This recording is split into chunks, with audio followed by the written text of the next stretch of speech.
testing. Is this thing on? Ladies and gentlemen, brothers and sisters, get your cocktails ready because Trivia Night, the 100th episode of the Old Humble Whiskey Happy Hour, is about to start.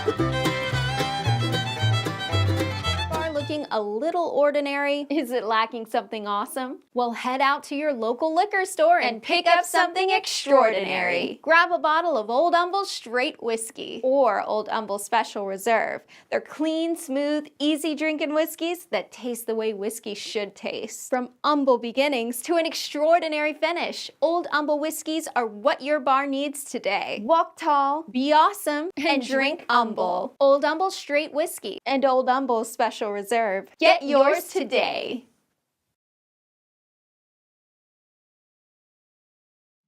Get yours today, indeed, ladies and gentlemen, brothers. It's a little bit dark in here. Oh, that's a little better. Ladies and gentlemen, brothers and sisters, children of all ages, I am the Old Humble Guy. This is the Old Humble Distilling Company's Whiskey Wednesday Happy Hour, the successor in interest to the Old Humble Distilling Company Quarantine Happy Hour. The Quarantine Cocktail Happy Hour was what it was officially called. There, that's better. That's good light. Good light. Good light. Make sure I can read the questions. I can indeed. So before we shut down the original Quarantine Cocktail Happy Hour, we ran right at 100 episodes. Shut it down on the 100th episode, gave away a bottle of whiskey on the 100th episode. You know what we're going to do today? The winner of trivia, assuming we have at least 5 players for trivia tonight, because it is the 100th episode. We got to have at least 5 players for trivia night. If we have 5 players for all 5 rounds, if we have 5 players for all 5 rounds, I will give away a bottle of whiskey. What kind of whiskey am I going to give away? We got to get 100 views on the show. 100 views, at least 5 players for trivia. I'll give away a bottle of our straight whiskey. Yep, that's it. I'm going to give away a bottle of our Purple Label straight whiskey. I've decided I'm going to do that. Bottle of our Purple Label straight whiskey. At least 5 players and 100 views. We passed the 100 view mark on my little analytics page we got over here. We will give away a bottle of whiskey. 100 views, and we're already at 2. So that's great. We've already started. We're working our way up. I'm gonna put a counter on here somewhere. Where can I get a counter for views? Active views counter for the show. Ladies and gentlemen, I'm the Old Humble Guy. I'm your spirit guide and general bad influence. I am your game master for the night. I make delicious whiskey. We have the lava lamp percolating because I forgot to turn it off last night. I have a list of 45 questions, 5 rounds of 9 questions each. The last round is worth double. And we're going to do trivia tonight. And it's going to be a hoot and a hoot and a half. A hoot, a half a hoot, and you put them together to get a hoot and a half. And tonight I am going to, let's see here. What is our opening shot going to be? Our opening shot tonight is going to be, you know what it's going to be? It's going to be what's left in my decanter. I don't even remember what this whiskey was.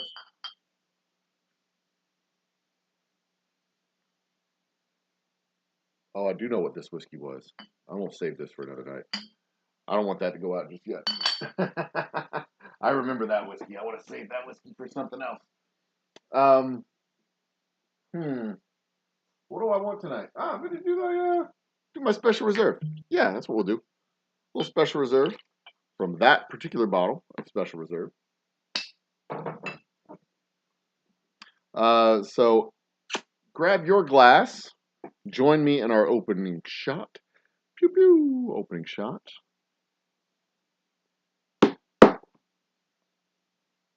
Shots fired. Down the gullet. May your night be prosperous and joyful. I'm going to load up the show. All right.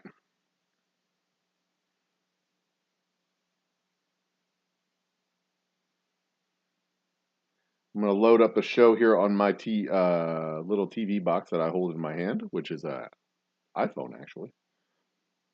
And then let's talk. So next week, tomorrow night, we've got Same Old Circles playing live at 7 p.m. We should have a full house in the distillery. It should be a fun night. I'm looking forward to that. Then we'll have next Wednesday our 101 episode, and Thursday our 102nd episode. So let me tell you the history of the show. So we started off doing our quarantine cocktail happy hour, which started off in March 2022. March 2020, and we did 2 episodes a week or 1 episode a week. Then we went to 2 episodes a week on Tuesdays and Thursdays, and we ran that for all of 2022, and then I started counting them. This has to have been my third. This has to be my 300th episode. Has to have been my third. Well, anyway, so I started tracking those on my the quarantine happy hour. Let me look at my playlist and see how far I went with that one.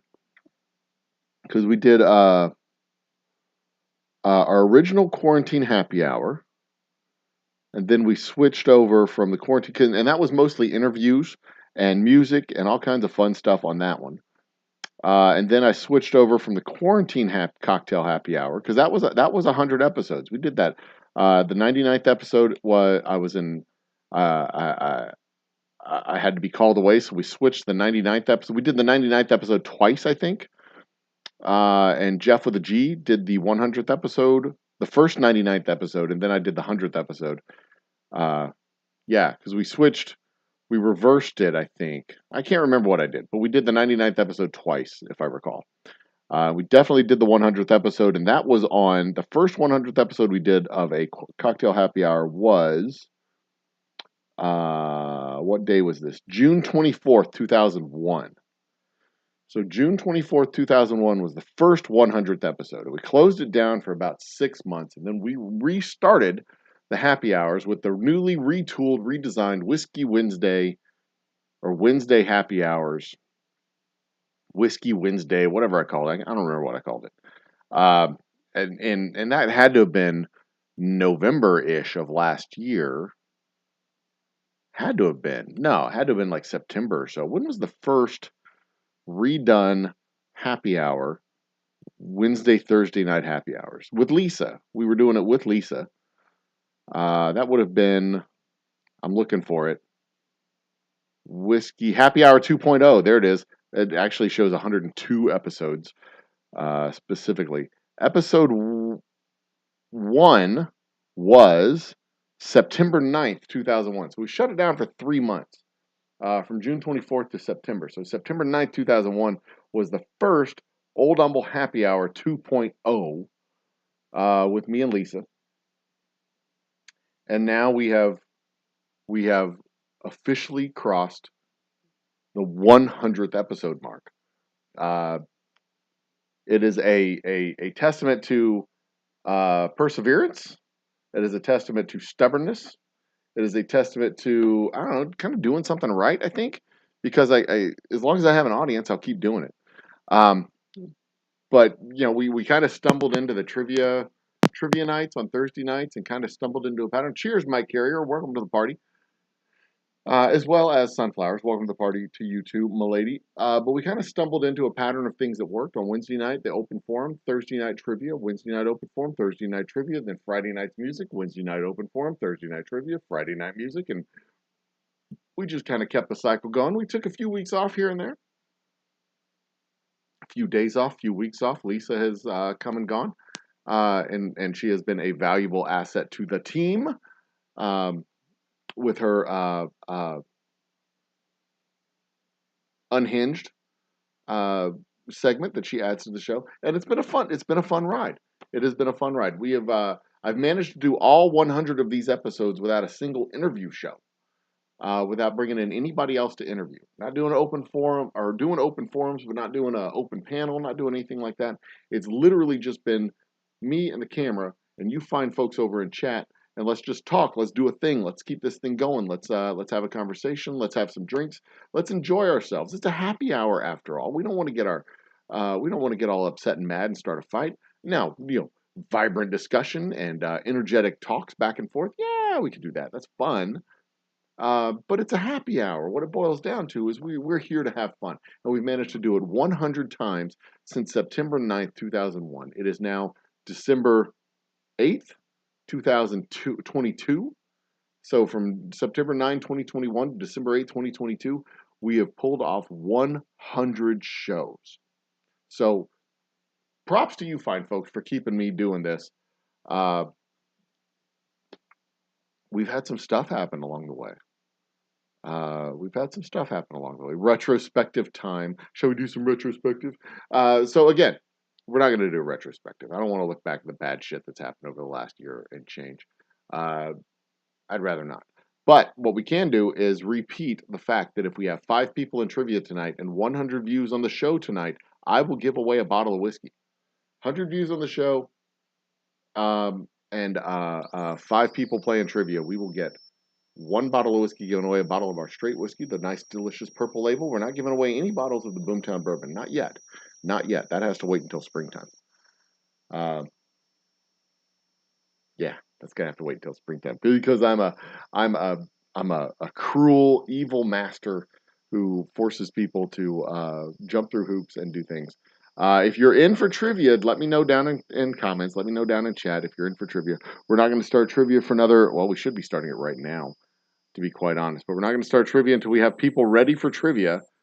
And as of right now, we don't have anybody in trivia, so we're not going to start trivia until we have people ready for trivia. In fact, I think there was one night I started trivia and I just stopped because nobody was playing, and then I was like, "Fuck this! I don't want to do the show anyway." And I just cut the show off at like 30 minutes. Yeah. You see, when you run the show, you can do that. You be all cranky and nasty and be all like, "I don't even want to fucking do the show," and then you just turn it off. Like, screw you guys. I'm going home. Screw you guys. I'm going home. I will be giving away a bottle tonight, my good man. If we have 5 people in trivia, if we have 5 people in trivia and 100 views, the winner of trivia gets a bottle. Well, we'll give away a bottle. I don't know what the criteria is. It's not gonna be the winner of trivia. We're just gonna play the trivia. It is an exhibition, not a competition. So of course, that'll be part of it. Yeah. And what we'll do, this is what we'll do. Everybody who plays trivia gets a spot on the wheel. The winner of trivia gets the first, second, and third place get extra spots, an extra 1, 2, and 3 for 3, 2, and 1 first place, and then everybody else who wants to be in on the drawing will be in on the drawing. We'll spin the wheel. That's what we'll do. We'll do a wheel of doom and glory for a bottle of whiskey. And maybe we'll do it. Should I do it tomorrow night? Should I do it tomorrow night, like separate from the show tonight, and like announce the bottle giveaway because the show was so good? We had a great show last night. I'm going to give away a bottle. Yeah, that's what we'll do. That's what we'll do. We had a great show. We'll give away a bottle. That's what we'll do. Kitty 303, welcome to the party. Cheers and salutations. Did I read that right? Kitty 303, yeah. Welcome to the party. Cheers and salutations. Right now, our views are at 11. If we get up to 100, we're giving away a bottle of whiskey. No shit, for real, for real. I'm giving away a bottle of that straight whiskey, that delicious Texas hooch. So come on into the party. And if we get 100 views and have 5 people in trivia, I need trivia players. If I'm going to ask questions, I want people answering questions. I have my questions right here, and we will start trivia in, I don't know. Mile High Ronan is here for the party. That's fantastic. What time is it? It is 9:33. We'll start trivia at 9:45. If you're in for trivia, let me know. Say I'm in for trivia. Put it in chat. In for trivia, and I will write your name down with my handy-dandy marking device. Yeah, you are down in Corpus Christi. I would love to send you a bottle of my hooch. Oh my God, that would be cool. If you win this bottle, man, I want nothing more than to have 100 viewers, 100 views on the show, um, in for trivia. Mike Carrier is the first one in for trivia. Mike Carrier. Let me draw my lines here. Line down the side here. That is not a straight line. I have a line guiding me, and I still drew it crooked. I'm bad at tracing. All right, we have round 1, round 2, round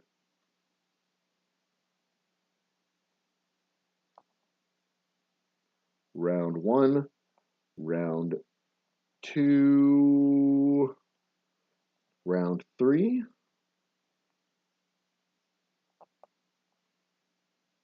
round 3. Yeah, y'all get to see me draw here. Round 4. What was that? Hello, my name is Simon, and I like to make drawings. And round 5. We have 5 rounds, and of course, round 5 is worth double. Round 5 is worth double. Mike Carrier's in for trivia.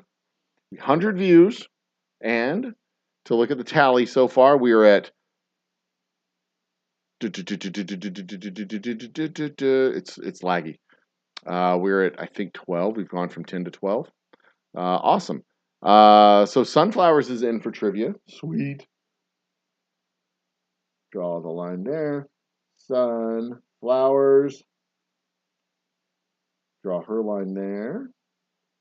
Zoop. There we go. Sweet. So that's 2. We need 5 for trivia. I'll start at a quarter till. We need 5 for trivia. I'm drinking my double oak, or I'm sorry, I'm drinking my special reserve tonight.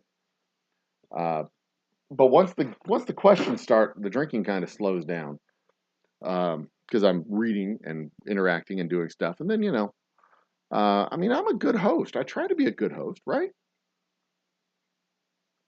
I am looking for Bimbo Barbarella, Easy Street with Jen, Mrs. Hopkins. Kitty, if you want to party with us, say you're in for trivia and I will add you in. My High Ronan, if you're in for trivia, say so. I'll add you in. We have a good set of questions tonight. I'm very excited about the questions we have tonight. I am certain Bacon and Vanessa Kitty will join us as well. I would like nothing more than to have more people than I can handle on the trivia board tonight. But I want to start with 5. I want to have 5 for the whole game. Not just 2, and then a couple of them show up and a couple of them drift in and out. I mean, 16 points is an embarrassing point total for a victorious trivia master. And last week we had 23 was the number 1 total. We got to have at least 5. We got to have at least 5 planned. At least. Or I'm going to put updates on stuff. Yeah. Okay, so there's definitely an update on our New Year's party. Our New Year's party, we're going to have 1,200 rockets going off. We're going to be right here for a New Year's show at 11:59. We will launch the rockets up, at midnight, New Year's Day. So I'm going to be streaming from probably 11 o'clock. Maybe I'll go a little bit longer than that. We'll be doing a live stream. We'll be doing it the same way we did for July 4th. We'll be right up there at the celebratory Old Humble celebratory stage, right out there. And just like with July 4th, when we had 600 subscribers, 650, I think, as of July 4th. I'll get to that. We had 650 subs, so I launched off 600 rockets on July 4th, but we had a little mishap with the cameras, so y'all didn't get to see them all launch off. And then we had a little mishap with the recording. Yeah, I mean, it was a mess. It was a total technical cluster. So this time I've got that problem solved. We've got the 2-camera shoot. I'll have the 2-camera shoot ready. I'll have my still camera focused in the air so we can get the rockets launching up into the air. I'll have my wide angle right here, focused on the base, the big one up in the air, so you can see both of it going off. 1,200 rockets. 1,200 rockets going off. Yes, sunflowers. Lisa is okay. She's just super duper busy right now. She's working on filings with her real job that pays real money. She's working on some stuff for me for custody stuff. Uh, Not custody between me and my wife, custody for a new child. Um, she's doing a lot of stuff. She's a little bit busy. She's a little bit buried. She will be with me tomorrow night at the distillery, live for Same Old Circles that is playing tomorrow night. So there you go. So New Year's Day, New Year's Eve, we will be launching the rockets. I'll probably rebroadcast that the next day on New Year's Day. It'll be super fun. And that's the launchers 1,200. 1,200 that we will be shooting into the sky in celebration of our 1,200 subs that we have as of New Year's. A number that has kind of slowed down in the last few days, to be quite honest. But that's fine. That's fine. It was never about the subs. It was always about the views and always about engagement with my audience. And that's what's exciting. That's what's important. And then the second half of that is the fight with the kangaroo. I said if I get 1,000 subscribers by the end of November, I fight a kangaroo. I thought that moving the deadline up to the end of November would make it impossible, but you fine folks decided, no, you know what we're going to do? We're going to make that dumbass put his money where his mouth is, make him fight a kangaroo. So, I've put in 3 calls now to the Humble Civic Center to rent the Civic Center, but they have been I've been unable to connect with my contact at the Humble Civic Center. They have 2 venues at the Humble Civic Center. They have the main atrium ballroom that they usually do MMA fights, boxing, and wrestling matches in that big auditorium room. And then they have the actual arena right next door to the Civic Center, the Humble Arena, which is a horseshoe-shaped arena. That's where they have the rodeo for larger fights, for larger events like the rodeo, concerts, things like that. So I'm looking to rent either one of those for this kangaroo fight. But I haven't gotten a chance to get through to Myra. She is super duper busy this time of year. They're having a bunch of parties at the Civic Center, a bunch of end of year parties, a bunch of alumni parties, a bunch of company parties, a bunch of all kinds of stuff going through the Civic Center. It is the single largest venue. If I can't get through to her, I'm working on the video footage. It's all going to be clipped together. We're going to have a nice little package show. So yeah, I don't have any specific updates, but I am making progress. We're moving towards this exhibition. It is not a competition. It is an exhibition. No gambling will be allowed, although odds are in my favor if you want to put money on it. And the reason why the odds are in my favor is because I know how to beat up a kangaroo. I know how to beat up an animal. Animals are dumb. We are humans. Humans are smart. Animals are dumb. We have strategy. They have brute force. They have power. They have strength.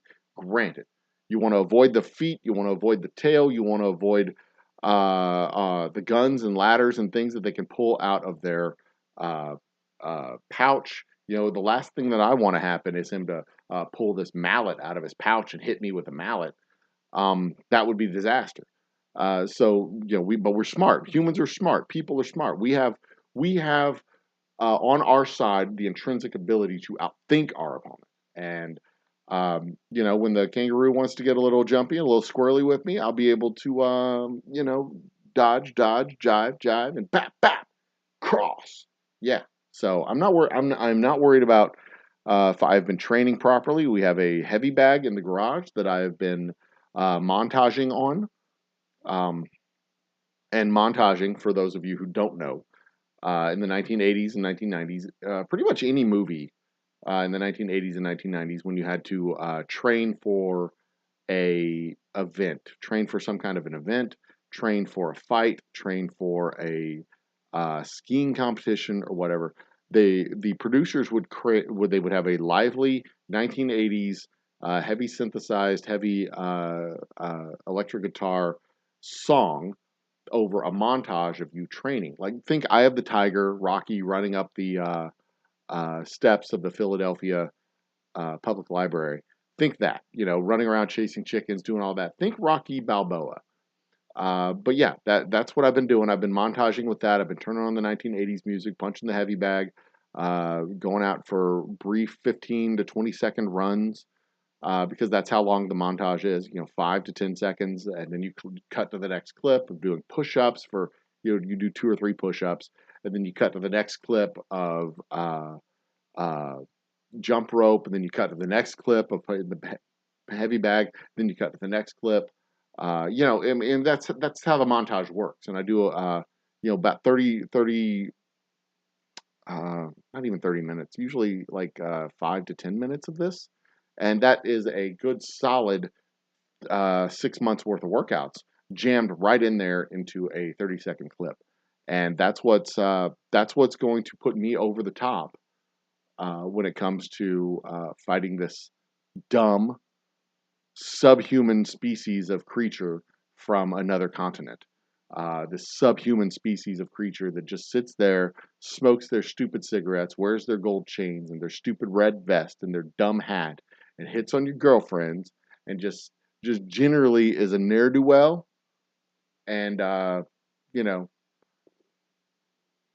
show him. I'm gonna show him who's boss. I'm gonna show him who the dominant species is. The interspecies cross continent champion is going to be the Old Humble guy. Yeah. Damn right.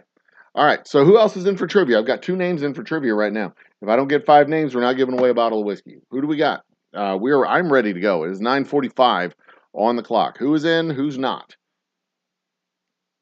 Speak now or forever hold your peace. I'll open it up for 15 more minutes, and then we're gonna start getting on.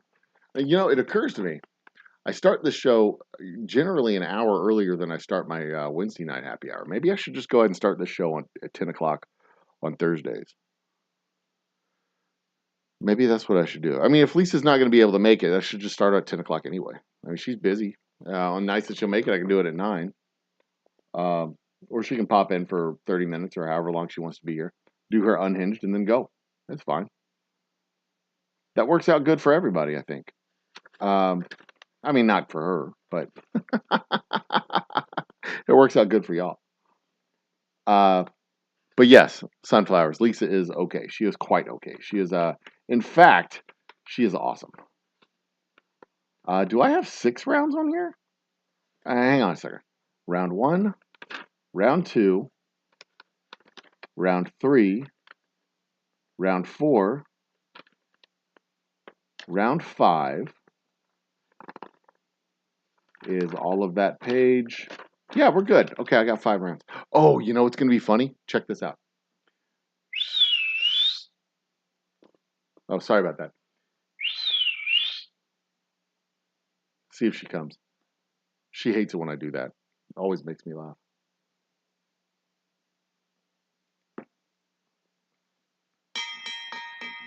She can't hear this. That's not going to work. I'm going to have to text her. But if you're in for trivia, I'm in for trivia, and then I will start trivia at the top of the hour.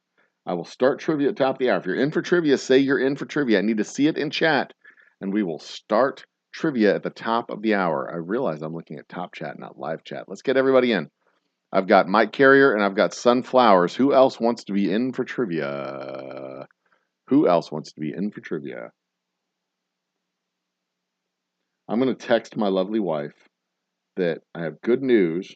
I've secured the venue for the fight. Good news.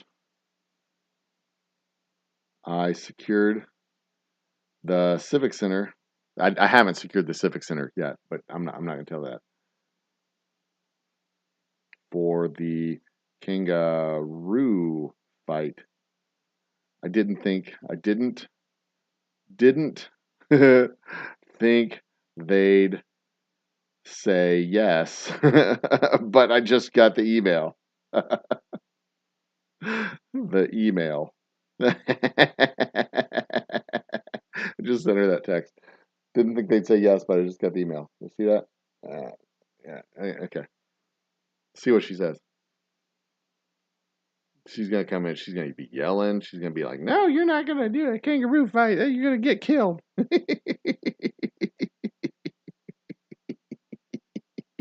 It's gonna be hilarious. All right, all right. Shh, shh, shh. Be serious. Be serious. She's coming. She's gonna come. Just any second now. Any second now. She's gonna come. It's almost her bedtime. It's like she goes to bed at 10. She's gonna be mad. She's gonna be mad. Oh, it's gonna be funny. Okay, so let me know if you're in for trivia, and if you want to put a bet on the kangaroo fight, let me know. I'm sure we can set up books, illegal books, of course, under the table because it is an exhibition. No betting is allowed because it's not officially sanctioned by uh, any boxing federation other than the Transcontinental Interspecies Boxing Federation. Oh, I think I actually have a graphic of the Interspecies Boxing Federation. Oh, there she is. Bang and Huh? bang I can, and whistling didn't bring me in here, so you decided to make that totally up, huh? I got the email from the Civic Center. We're so in. Full of bull hockey. We're in. We got approved for the actual Civic Center in the main arena, the main ballroom. Yeah. I don't think she's buying it. Not a bit. Told you she'd be mad. I'm not mad. She's not mad. She's just disappointed. Giant big eye roll. The lovely and talented, beautiful Mrs. Old Humble guy. Mrs. Old Humble, I love you. Mrs. Oldham. I love you so much. Whatever. You're pretty. She's going to be the one to help stitch me up when I get beat up by a kangaroo.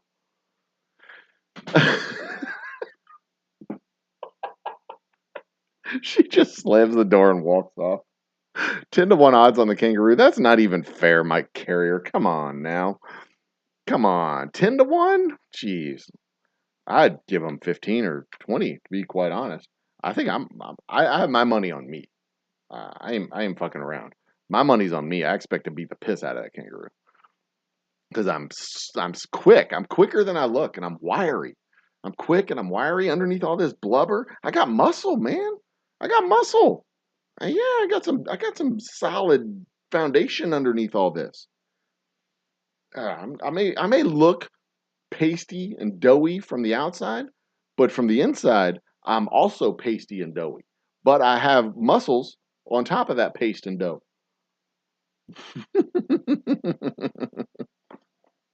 She comes in here and she says, "Whistling and hitting your cup did not get me to come, so you sent me a text." Oh my goodness, I love her so much. Oh, I love her. I love her so much. Okay, so we only have 2 people for trivia right now. It is 9:52. Only 2 people have committed, pledged their undying and unwavering fealty and loyalty to the trivia game. And I've got some good questions this week too. Some good questions. Here's an example, just one that you can think of while you're thinking about it.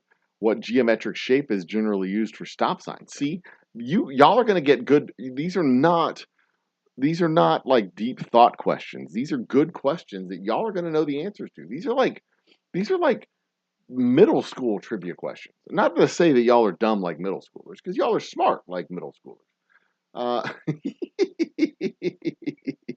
It's just that we're not going to have trivia questions like, who was the Czechoslovakian tennis player that developed the first formula for cold fusion? Like, who the fuck knows? Nobody fucking knows Czechoslovakian tennis players. Nobody cares.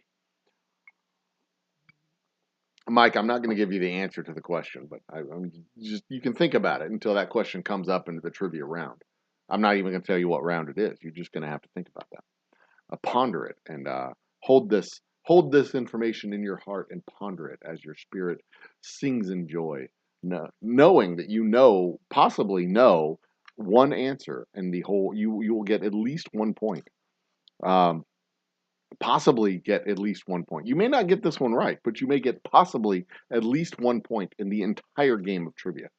Also possibly 2 points, because if it's in the 5th round, it's worth double. Um, so there you go. I'm also looking forward in 2023 to our plans for Space Whiskey. Definitely releasing our 72-hour blackout bourbon this next year, 2023. Releasing the blackout bourbon. Our Boomtown bourbon gets mass released. Our blackout bourbon gets released. We have a full like plate of stuff that we're working on for 2023. As long as we just need to get through the next, what is this, the 8th of the next 23 days. um, what shape loses billions of years without being able to account for it? Pentagon. We could always cut the military budget. I'd be down for that. I would not be opposed to that. I might shave my beard tomorrow. I might shave. Maybe it's time. Maybe what I'll do is I'll just shave. I'll shave down to just the goatee. I'll just have the goatee. Maybe I'll do that. Maybe it's time. Maybe it's time. Just shave the cheeks. Would I look good with a goatee? Would I look good with this goatee? What do you think? Should I shave down to the goatee and then just let the beard grow back and fill in? What do you think? Should I do that? Maybe. We'll see. Glitter beard. Oh, I could celebrate 100 episodes with a glitter beard. I could repaint my beard blue. That was agony. That was 100% agony the entire fucking time I was blue. Ugh, blue beard. I could put you can like fluff it out like this. I don't like that when my beard fluffs out like this. I don't like that so much. I like it to go down. I like the long beard rather than the fluffy beard. I don't like it to come out like this. I like it to come down. But this wants to go out when it gets down to this length. Glitter beard. Let me look and see what we got on Amazon for glitter beard. Beard glitter. Let's see here. I hate the idea of it. It sounds fucking terrible. Amazon.com. Let's see here. Beard glitter. What can I do with beard glitter? BEARD GLITTER. What do we got? Beard glitter. There's beard ornaments, but my beard's not long enough to do ornaments. That's not, yeah, that'll never be a thing. That won't be a thing. So, no to that. Unicorn snot. Holographic glitter gel. Ugh. Ugh. All right. This is the next thing that came up. Unicorn snot. All right. I've got a page that I could do for this. Hang on. Open. See if this will load. Amazon.com.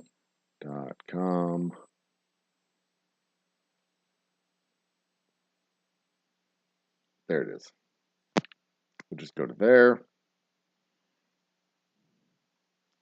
All right. Let's pull this up and let's take a look. Let's see what we can do. Which one is the page? Belt, sub 100 graphic for the show. What graphic is that? Oh, that's still Mike. Wheel of Doom and Glory. I think that's the one. Yeah. Amazon. There it is. Okay, so we got Amazon. Coming to it. Go to Amazon. Let's see what we got. Unicorn snot. All right, it's going to take a minute to open this up because my computer's has to work when I do graphics. So I'm going to go ahead and make that disappear. So unicorn snot, if I read it from the page here, unicorn snot holographic glitter gel, hair, face, and body glitter.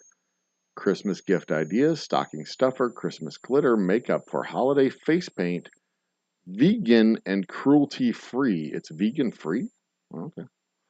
So unicorn snot. Let's see if it has a picture of some dum-dum with a stuff in their beard. No, it doesn't have it. I hope it washes out. Does it wash out? What is? I do not like glitter. Should I? Okay, look. I'll tell you what. If we get it, I was gonna give away a bottle of whiskey, but since y'all want the unicorn glitter, uh, we can do that instead. Um, tell you what. If we get 100 views, not even 100 likes, just 100 views on this video, before I close it up, I'll I'll order the fucking glitter. I'll do it. If you don't like the glitter, how about this? What is this?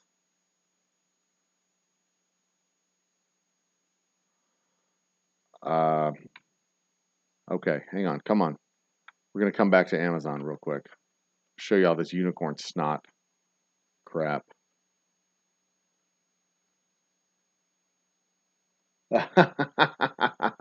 Mike says, fuck it.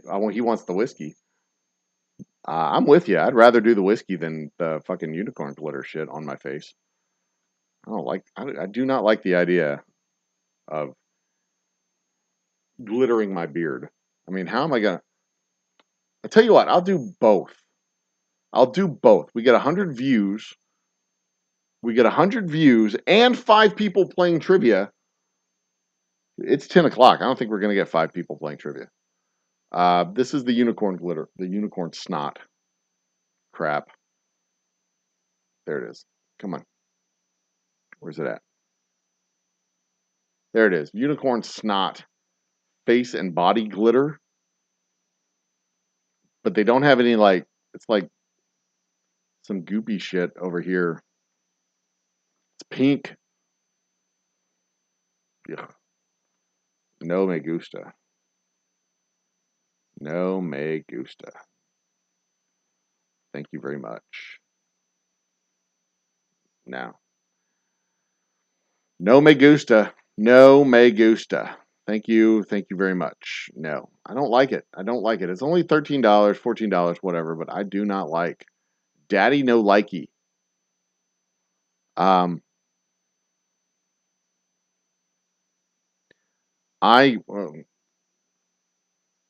right, let me switch the screen real quick on this one.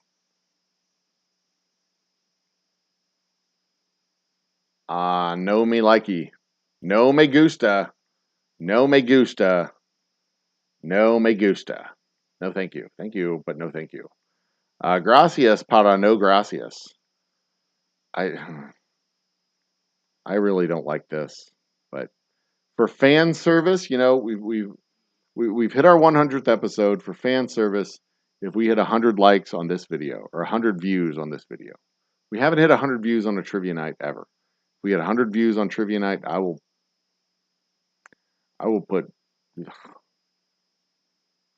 glitter in my beard. But I feel pretty confident that won't happen. So we're good. We're pretty good. Fairly confident that won't happen. Y'all want to just go ahead and start? I can put down Kitty 303 and I can have y'all set for trivia if y'all want to play. You can be there. I'm sure Nate will show up. Okay, we'll wait. I'm sure Nate will show up. I'm sure Bacon will show up. If Kitty wants to play, you're welcome to play. Vanessa, you're welcome to play. Well, Vanessa isn't here yet.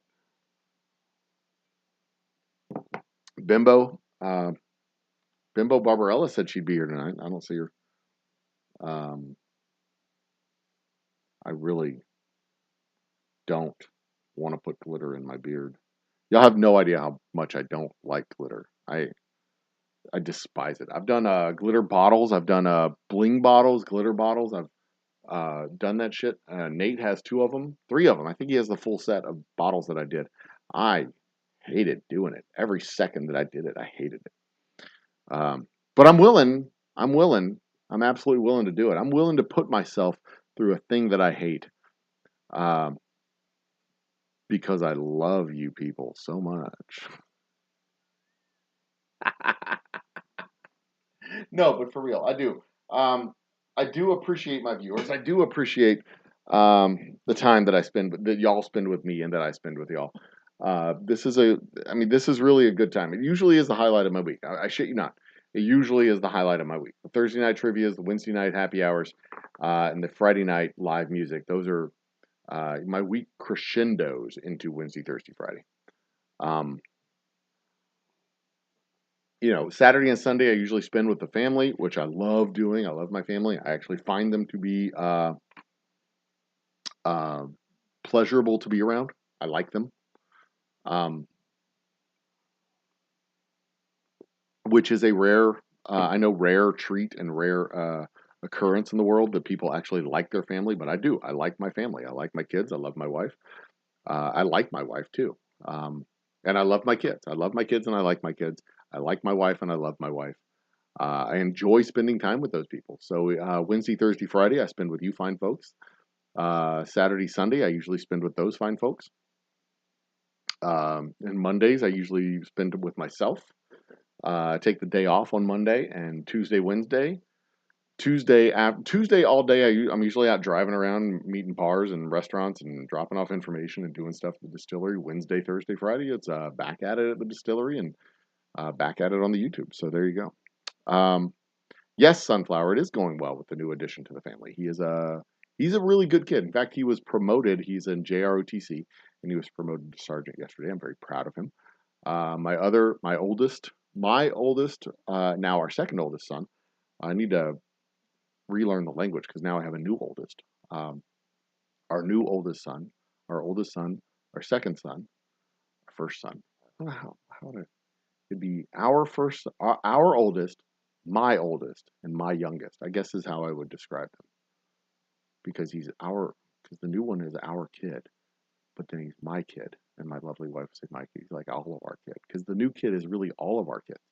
He's my kid. He's my kid's kid. He's my wife's kid. He's everybody's kid. He's everybody's kid. It takes a whole village. Anyway, so he was promoted to sergeant in JROTC yesterday, and my other son, my formerly oldest, I don't know how to describe it. It's weird language. He is auditioning for new orchestra position tomorrow, and he's had an upper respiratory thing, and he's been missing a bunch of school, so it's been very stressful for him. And he's getting over that, and he's feeling much better, so that's kind of cool. And then our youngest is 11. He's just a bundle of fucking energy, and he is doing great, doing all the stuff. I love my boys. They show up on the show every once in a while. You see them every once in a while. They're at the distillery. They're helping us out at the distillery. They're doing all kinds of fun stuff. And what I'm not doing right now is helping my oldest in his history class when I should be helping him in history. But I'm helping you fine folks doing trivia. You know what? Fuck it. We're going to do trivia. I don't care. We're just going to go. We're going to do trivia. And you know what, Sunflowers? If it's just you, then you win. It's fine. It's 10:06. It is time for trivia. Right, ladies and gentlemen, brothers and sisters, the rules of the game are simple. All of your answers go in a single line in chat. Separate your answers by numbers. Answers for question 1, put a 1 by them. Question 2, put a 2 by them, etc., etc., etc. That way you're not helping out your other players and you're not officially cheating. Also, any name requires first and last name unless otherwise stated, or it's a commonly accepted single name individual like Gandhi or Cher or Madonna. Last round is worth double the points. Let's get on with it, shall we? Let's shall. Ladies and gentlemen, round 1 trivia. Question 1. What does the www stand for in a website browser? What does www stand for in a website browser? Number 2. How long is an Olympic swimming pool? In meters. How long is an Olympic swimming pool in meters? Number 3. What countries make up the original Axis powers of World War II?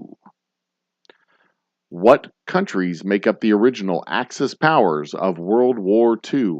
And please answer all 3 or you get no credit. Number 4.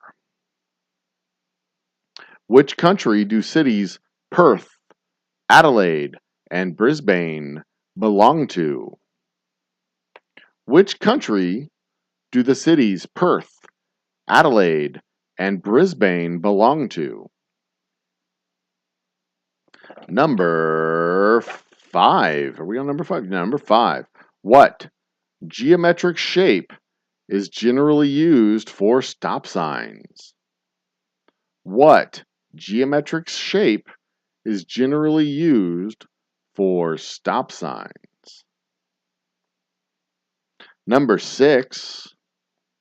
What is cynophobia? C-Y-N-O phobia. What is cynophobia? Or xenophobia. I don't know how to pronounce that. C-Y-N-O. Cynophobia.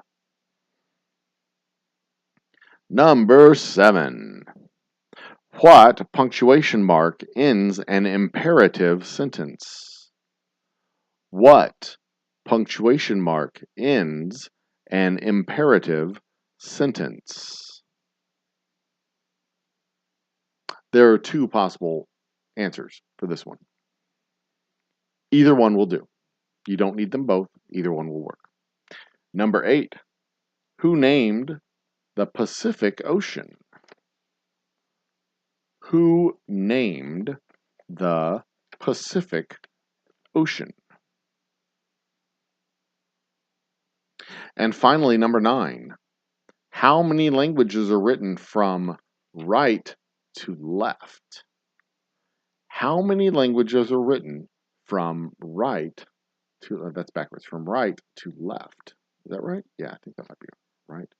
No, that would be, yeah, from right to left. On your side. That's how you see it, from right to left. Anyway, how many languages are written from right to left? That is the 9th question of the first round. The first round's questions are over. Get your answers in now or forever hold your pee. You have 45 seconds to complete your typing and press send. Meanwhile, I will look off into the distance. Ooh. I just got a, excuse me, audio feedback into my ear from, that was loud. Ooh, drove me crazy. All right. If anybody else has answers, put them in now or forever hold your pee. If anybody has answers, put them in now or forever hold your pee. That is 35, 37, 40 seconds right now. Do I hear 41, 42, 43, 42, 43, 44, 44 seconds, 45 seconds? Done. Time for the answers. We only have 2. This is annoying. WWW stands for World Wide Web. It's 1. How long is an Olympic swimming pool? 50 meters. Nobody got that. What countries make up the original Axis powers? Germany, Italy, and Japan. Germany, Italy, and Japan. Perth, Adelaide, and Brisbane belong in Australia. Australia. So we got 2 and 1. Octagon is the answer to number 5. The shape of a stop sign. Cynophobia is fear of dogs, fear of dogs, fear of dogs. Very good. So that's 1, 2, 3, 4 for Mike. 1, 2, 3 for sunflowers. Ooh, neck and neck. Punctuation mark at the end of an imperative sentence. No, not my mom. It is a period or an exclamation point, either or. Ferdinand Magellan named the Pacific Ocean. That is Magellan. That is correct for Mike. So that is 1, 2, 3, 4, 5 for Mike. And still sitting on 3, 1, 2, 3 for sunflowers. And finally, the languages written from right to left are 12. 12 languages written from right to left. That is, ooh, wow. Sunflowers just, did she tie it up? 1, 2, 3, 4 versus 1, 2, 3, 4, 5. So 5 for Mike and 4 for sunflowers. Neck and neck, divided by 1. Awesome, fantastic, exciting. 1 separates first place from second place. This is fun. This is going to be exciting. This is going to get more exciting as we go on. Round 2. Round 2, brought to you by Taco Bell. Taco Bell, we know what you're here for. Taco Bell. Round 2, question 1, let's go. How many countries still have shilling as currency? And for bonus points, you can get bonus points. Name the countries. How many countries have the shilling as currency? And you got to name all of the countries associated with your answer. So if you think it's 5, answer all 5. If you think it's 12, answer all 12 for your bonus points. If you think it's 1, answer 1 for your bonus points. How many countries still have shilling as the currency? Number 2. And for bonus points, name those countries. Or the country, I guess. What is number 2? What is the name of the man who launched eBay back in 1995? What is the name of the man who launched eBay back in 1995? What is number 3? What is the name of the biggest technology company in South Korea? What is the name? Number 3. What is the name of the biggest technology company in South Korea? Number 4. What animal can be seen on the Porsche logo? What animal can be seen on the Porsche logo? Number 5. Which monarch officially made Valentine's Day a holiday in 1537? Which monarch officially made Valentine's Day a holiday in 1537? Go through your Rolodex of monarchs from the early to middle 16th century. Figure it out. There's only a handful. Number 6. Who was the first woman to win a Nobel Prize in 1903? The first woman to win a Nobel Prize in 1903. Also, the first woman to win a Nobel Prize. Just happens to be the year was 1903. Number 7. The first dictionary was written by whom? The first dictionary was written by whom? Number 8. Worship of Krishna is observed by which religious faith? The worship of Krishna is observed by which religious faith? And finally, number 9. This was kind of a agony on this one. Number 9. What is the name of the largest ocean on Earth? What is the name of the largest ocean on Earth? Go. We have 45 seconds on the clock. Get it in now or forever hold your... Get it in now or you'll lose your opportunity. That's what Tina told me back when I was 19 years old.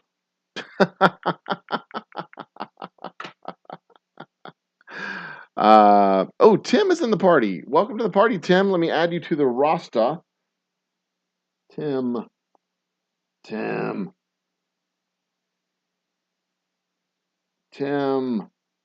the sorcerer, Tim. You may call me Tim. One of my favorite scenes from all the movies ever. That is 45 seconds. We're done with this round. We have Tim, we have Mike, we have Sunflowers. Let's go. Answers to round 2. How many countries still have the shilling as currency? The answer is 4. 4 countries have the shilling as currency. Those countries are Kenya, Uganda, Tanzania, and Somalia. Nobody gets the bonus points. But one person does get the 4, and that is Sunflowers. Congratulations, Sunflowers. Number 2. The name of the man who launched eBay was Pierre Omid O-M-I-D, O-M-I-D-Y-A-R, Omidyar. Omidyar. Would have required the first and last name. Nobody answered it correctly. That is fine. Mark Fraser. Good try, though. Number 3. What is the name of the biggest technology company in South Korea? That is Samsung. Samsung. We got 2. 1 for Tim. Tim ties it up in this round. 1 for Tim. Nobody else gets an answer in. Excellent. Number 4. Which animal can be seen in the Porsche logo? That is a horse. We have Mike with a point. And just Mike. So it's all tied at 1 now in this round. Which monarch officially made Valentine's Day a holiday in 1537? That would be Henry VIII. I am. Henry VIII. I am. Oh, I got married to the widow next door. Now this song is stuck in your head forever. Nobody got Henry VIII. Who was the first woman to win a Nobel Prize? That was Marie Curie. We got 1 Marie Curie, 2 Marie Curie, 3 Marie Curies. So we got everybody else sitting on 2 points for the round. Number 7, the first dictionary was written by Robert Caudry. Robert Caudry, nope, nope, and nope. Number 8, worship of Krishna is observed by the Hindus. Hinduism, 1, 2, 3. Everybody has 3 points now? Yes, everybody has 3 points now. And number 9, the largest ocean on Earth is the Pacific Ocean. Pacific Ocean, Pacific Ocean, Pacific Ocean. Everybody has 4 points. Load them up, 4 points. 4, 4, 4. So Tim joins the party with an impressive first round of 4 points, but it doesn't matter because his 2 competitors also get 4 points, bringing the total points for Mike to 9. Total points for Sunflowers to 8, and Tim clocks in with 4. As we move on to round number 3. Now, round number 3. Is it round number 3? There it is. I prematurely flipped pages. Didn't need that to happen. All right, round 3. Points are worth 1. You know what? I could double the points if I want to. You want me to double the points for round 3? We could double the points for round 3 and then triple the points for round 5. Round 3 is double. It doesn't matter if I double the points for round 3. Does it? Does it matter? No, I don't think it matters. But if we get another contestant, I'll double the points before round 5. Round 3. Number 1. What is the rarest M&M color? What is the rarest M&M color? Number 2. What is the common name for dried plums? What is the common name for dried plums? Number 3. What country consumes the most chocolate per capita? What country consumes the most chocolate per capita? Number 4. What is the name given to Indian food cooked over charcoal in a clay oven? Holy shit, are you kidding me? What is the name given to Indian food cooked over charcoal in a clay oven? Very specific. The name given to Indian food cooked over charcoal in a clay oven. Number 5. What is the first soft drink in space? What was the first soft drink in space? Number 6. What is the most consumed manufactured drink in the world? What is the most consumed manufactured drink in the world? Numeral 7. Which is the only edible food that never goes bad? Which is the only edible food that never goes bad? Number 8. Which country invented ice cream? Which country invented iced cream? Ice cream. And finally, number 9. Hendrix's Larios, and Seagram's are some of the best-selling brands of which spirit? Hendricks's, Larios, and Seagram's are some of the best-selling brands of which spirit? Clock is ticking. Get it in now, or you'll lose me forever, she said. That should be a song. It sounds like a song that a Robert O'Keefe song, or maybe a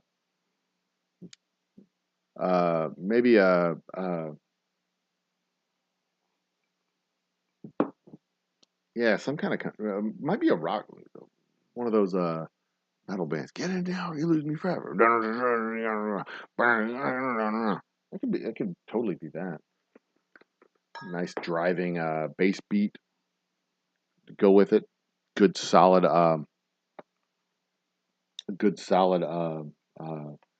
lead guitar that's just like blazing.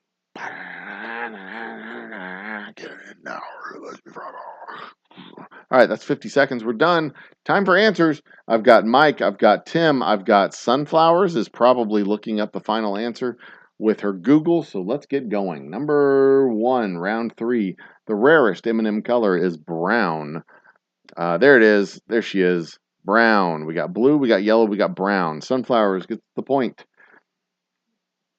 What is the common name for dried plums? Give me prunes. Do we see prunes? Dates, prunes, and prunes. It is prunes. Sorry, I thought it was dates too, Tim. Which country consumes the most chocolate per capita? That would be Switzerland. Switzerland. We have 2 points now for, no, 1 point for Sunflower, 1 point for Tim.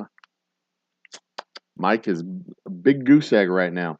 Number 4, what is the name given to Indian food cooked over charcoal in a clay oven? Oh, you got this right, Mike. Tandoor. I had no idea. Paneer? No, it is definitely. Yes, that is correct, Sunflowers. 2 points for you.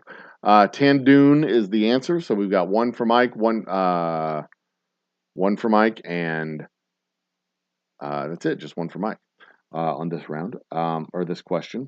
Next up, we have question number 5. What was the first soft drink in space? That would be Coca-Cola. Coke, soda. That does not work, Sunflowers, not soda. Tang. Number 5 was Tang? No. The first soft drink. Tang's not a soft drink. Is it? No, that doesn't get. Coke. Coke is the answer to the question. Question says soft drink. Coke is the answer. Y'all can protest. It's fine. No, Coke is not soda. Coke is a specific brand. The most common or most consumed manufactured drink in the world is tea. Tea is the most consumed manufactured drink in the world. We have Coke, beer, and blank. What is the only edible tea? All the tea in China. What is the only edible food that never goes bad? That is honey. Did everybody get honey? Honey, honey, honey. Honey, honey, honey, honey, honey, honey, honey, honey. My mom. God. Country invented ice cream is China. We got China. Oh, nope. France, China, and USA. China, France, and USA. And Hendricks, Larios, and Seagram's are brands of gin. The final answer is gin, and blank. Okay, so I lost track of the points. So we got 1, 2, 2 for Mike.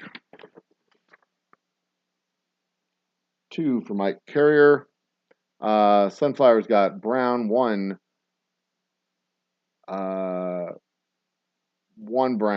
brown prunes, 1, 2, 3 for Sunflowers, and Tim clocks in with 1, 2, 3, 4, 5. Tim comes roaring up with 5 to give him 9 points versus 11 for Sunflowers and 11 for Mike Carrier. Ooh, so we have a tie at first place with 11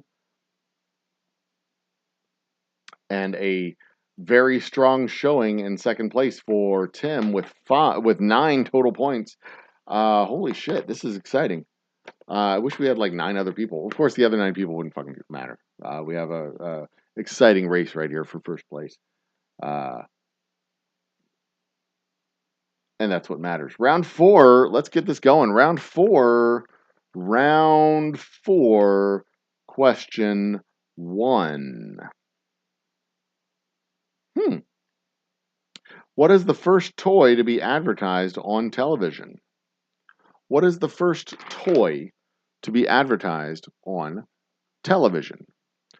Number 2. What is the first feature-length animated movie ever released? What is the first feature-length animated movie ever to be released? Number 3.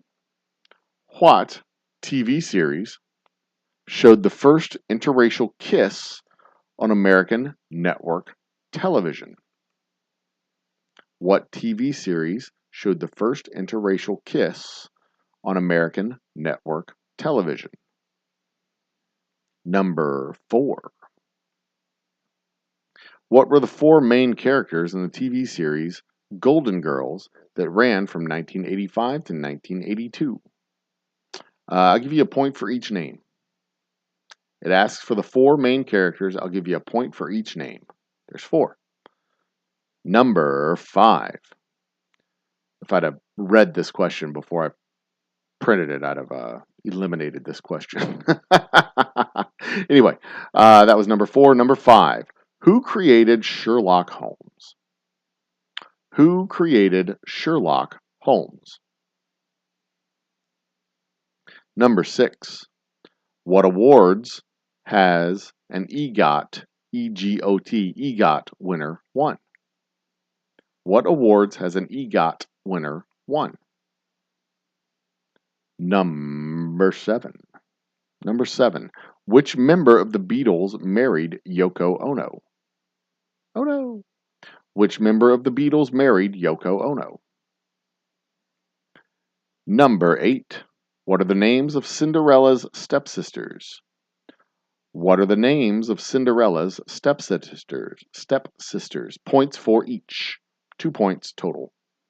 And finally, number 9. What famous U.S. festival hosted over 350,000 fans in 1969? In 1969, what U.S. festival hosted over 350,000 fans? Name a music festival from 1969. All right, time for answers. But first, 45 seconds. 45 seconds on the clock, and I will look off into the distance thoughtfully. You know what? I'm going to play the harmonica as I look off into the distance thoughtfully.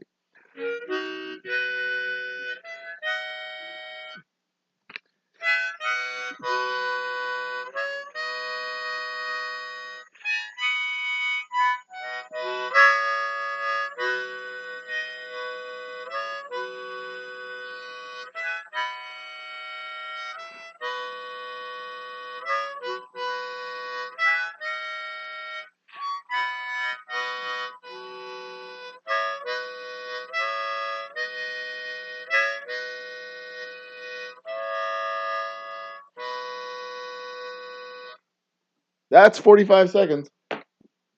Stop. Reset. Music is over. Let's get some answers. Everybody in? You missed questions 5 through 8. Okay, I'll give you questions 5 through 8 real quick.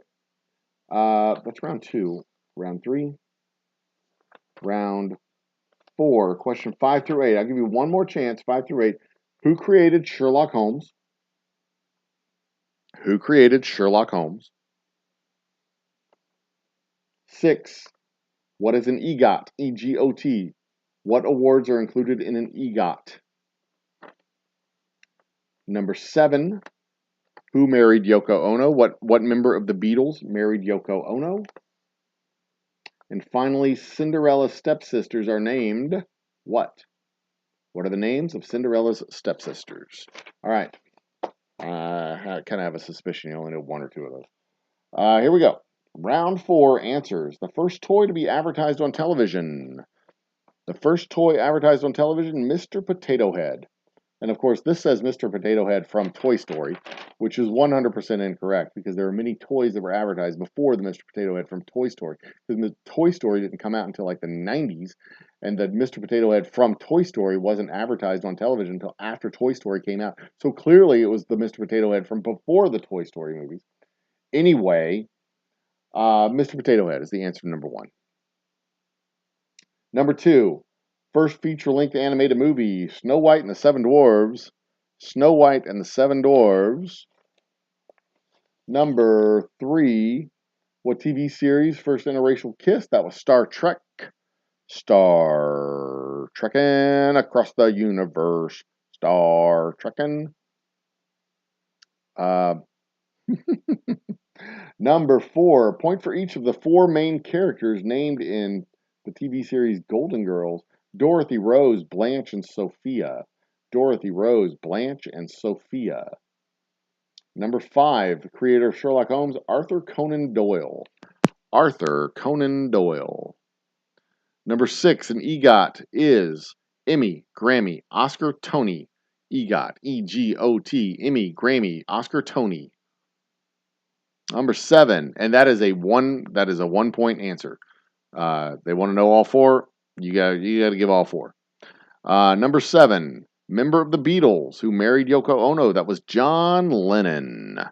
John Lennon. Number 8, the names of Cinderella's stepsisters, Anastasia and Drizella. Anastasia and Drizella. My youngest son is engaged to Drizella. Has been since he was 3 years old. The famous U.S. festival hosted over 350,000 fans in 1969. That was Woodstock. Woodstock. All right, let's see.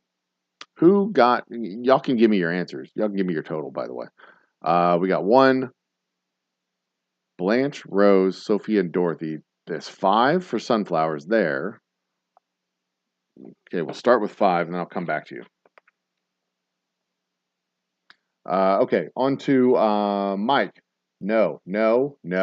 1, 2, 3, 4. You got 4. 5 with John Lennon, and 6 with Woodstock for Mike Carrier. 6 for Mike. Tim, no answers. Oh, there's Tim. Wait. Okay. We have no, yes with Star Trek. 4 is Dolores. No, that is incorrect. So we got 1, 2, EGOT, 1, 2, 3, 4. Esmeralda? You got neither of those. 1, 2, 3, 4, 5. Woodstock. Did I count that right? Star Trek, Arthur Conan Doyle. There was no Dolores. Yeah. Star Trek, Doyle, EGOT, Lennon, Woodstock. You got 5. 5 from my boy Tim. And then follow up with Sunflowers. We got Arthur Conan Doyle, EGOT, Lennon. We got 3 more to go with his 5, or her 5. That is 8. So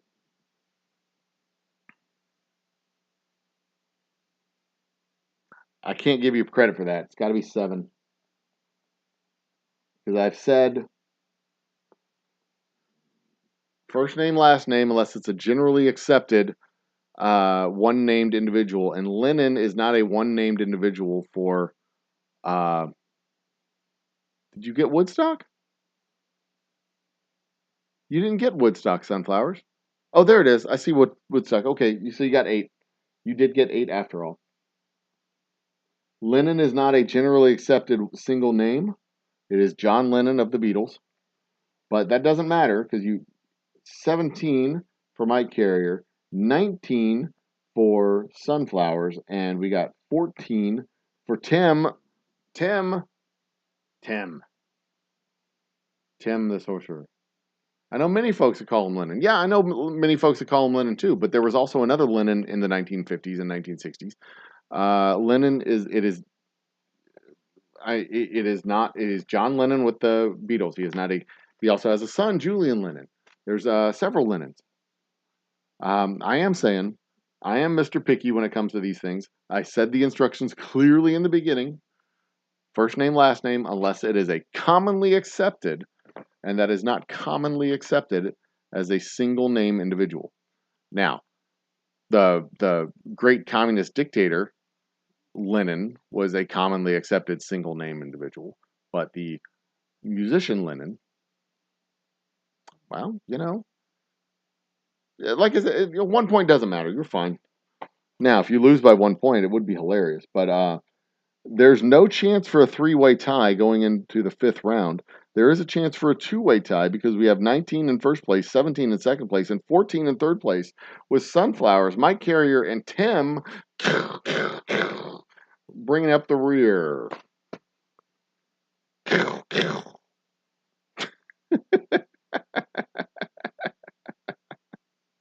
It's such a great scene. Oh, God. Okay. Round 5. Points are double. Well, Lisa's not here. And I don't know if I would have let Lisa give you the points on that.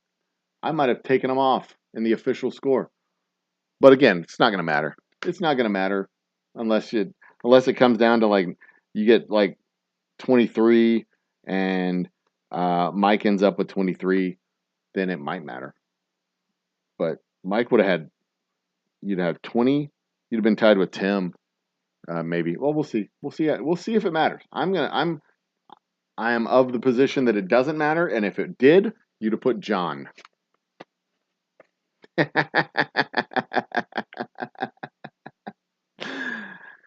Round 5, points are double. Remember, first name, last name. All right, on with round 5. I'm going to have a drink. All right, let's go. Round 5, question 1. Which 2 countries have not missed one of the modern day Olympics? It should be any. Which 2 countries have not missed any modern day Olympics? Point for each. 2 points total.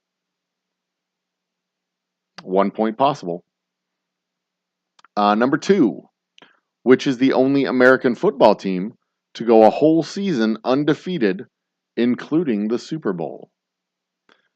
Which is the only American football team to go an entire season undefeated, including the Super Bowl?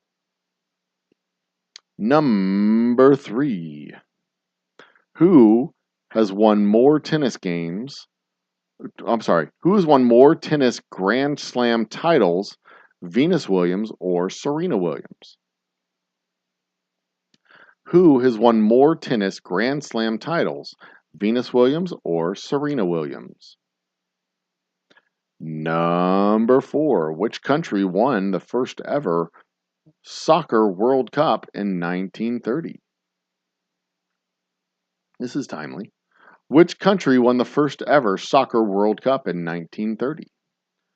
Number 5. Cinco. Which former NBA player was nicknamed Agent Zero? Which former NBA player was nicknamed Agent Zero?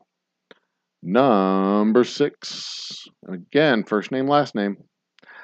Which sport is dubbed the king of sports? Which sport is dubbed the king of sports? Number 7. What is the name of the professional ice hockey team based in Toronto, Canada? What is the name of the professional ice hockey team based in Toronto, Canada? Number 8. Who was the first gymnast to score a perfect 10? Who was the first gymnast to score a perfect 10? And finally, number 9, the last question of Trivia Night, December 8th, 2022. Dump, floater, and wipe are terms used in which team sport?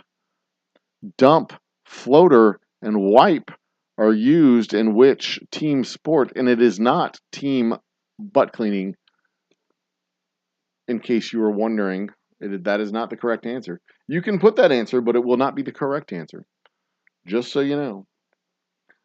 All right. Time is on the clock. Let me adjust this line here and move it out one more space so I can put the final score in the box. 3, 4. All right. We have 25 seconds on the clock.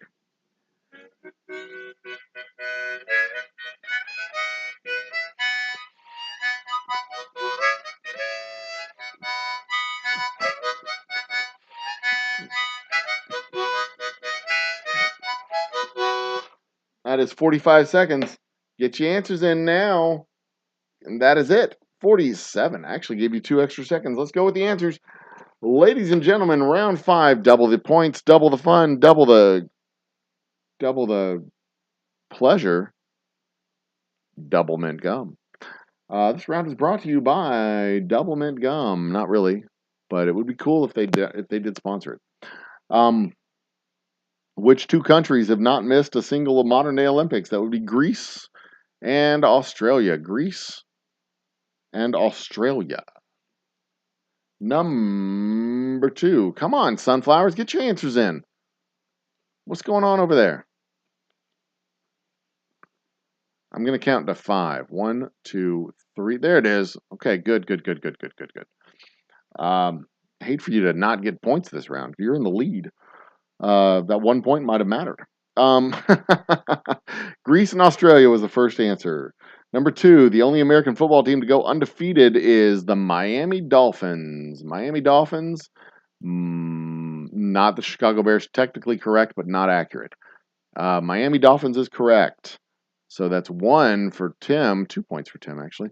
1 correct answer for Tim. 3, who has the most tennis Grand Slams titles? Venus Williams or Serena Williams? I like how they specified tennis. Like, we're worried about the Grand Slam titles that they win in other sports. Serena is the answer to number 3. So we got Serena, we got Venus, we got Serena. 2 of the 3 folks answered correctly. All right. Which country won the first ever soccer World Cup in 1930? That would be Uruguay. Uruguay. 1, 2. Wow, y'all knew that? That's fucking awesome. Former NBA player nicknamed Agent Zero was Gilbert Arenas. Gilbert Arenas. Mike. That is unacceptable. Number 6, what sport is dubbed the king of sports? The king of sports, that is soccer. That is soccer. Number 6 is soccer. We have 1. Nobody got it right. Okay. Number 7, the name of the professional ice hockey team based in Toronto, Canada. That would be the Toronto Maple Leafs. Toronto Maple Leafs. And Sunflower emphatically calls them the Leaves, but that is not right. It's the Leafs. I'll give you credit, though. I know what you were going for. The first gymnast to score a perfect 10 was Nadia Comaneci. Nadia Comaneci. We got Tim with the correct. I think Tim might have done a thing. And finally, dump, floater, and wipe are terms used in which team sport? That would be volleyball. Volleyball. 2 say badminton, 1 says volleyball. Let's tally it up, shall we? Correct answers. We have 1, 2, 3, 4, 5, 6 correct answers for the fire wizard over here. We have big fat goose egg for Mike Carrier. I could give you 1 point. Yeah, we have 6 correct answers. I'm not going to give you 1 point. You're going to get a fat goose egg for that. Sorry, Bubba. And then now Sunflowers comes in with blank, 1, 2, 3 correct answers for 6 points. Got 12 points here and a fat goose egg there. Which gives us that many there. Gives us that many there. And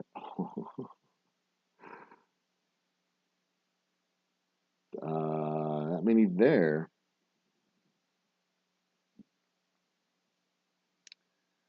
Well, Mike Carrier comes in 3rd place with 17.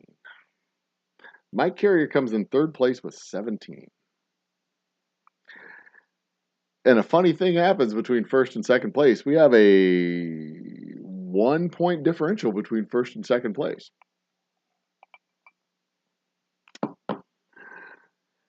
Sunflowers clocked in with 25 points. 25 points after posting up a solid effort of 6 points in the final round. Bring her up from 19 to 25. 25 is the final number for Sunflowers. Congratulations, Sunflowers, because you, my friend, are second place tonight because Tim stepped it up in the last round, the one round that matters. He got 6 correct answers for 12 points, giving him 26 points total for the game. 26 points total for the game with a 1-point margin in the final round. Tim wins the game. Tim wins the game. Woo! Now let's see where we're at on the views for the game. Remember how I was saying earlier that 1 point's not going to matter? That would have ended up being a tie. You'd have had a tie. What would I have done for a tie? You know what we did for a tie? Let's go ahead. In theory, we'll do a 5-question, 1, 2, 3, 4, 5, 6-question tiebreaker. We'll do a 6-question tiebreaker between Sunflower and Tim. Just in theory, just to see how it would go. I know he didn't play all the rounds. He came in round 2. He didn't play round 1. He came in round 2, and he won round 3. He tied round 2, won round 3, was 2 points behind you, 1 point behind Mike in round 4, but he crushed round 5. He absolutely crushed round 5. That 1 point did matter, and you should have put the first name.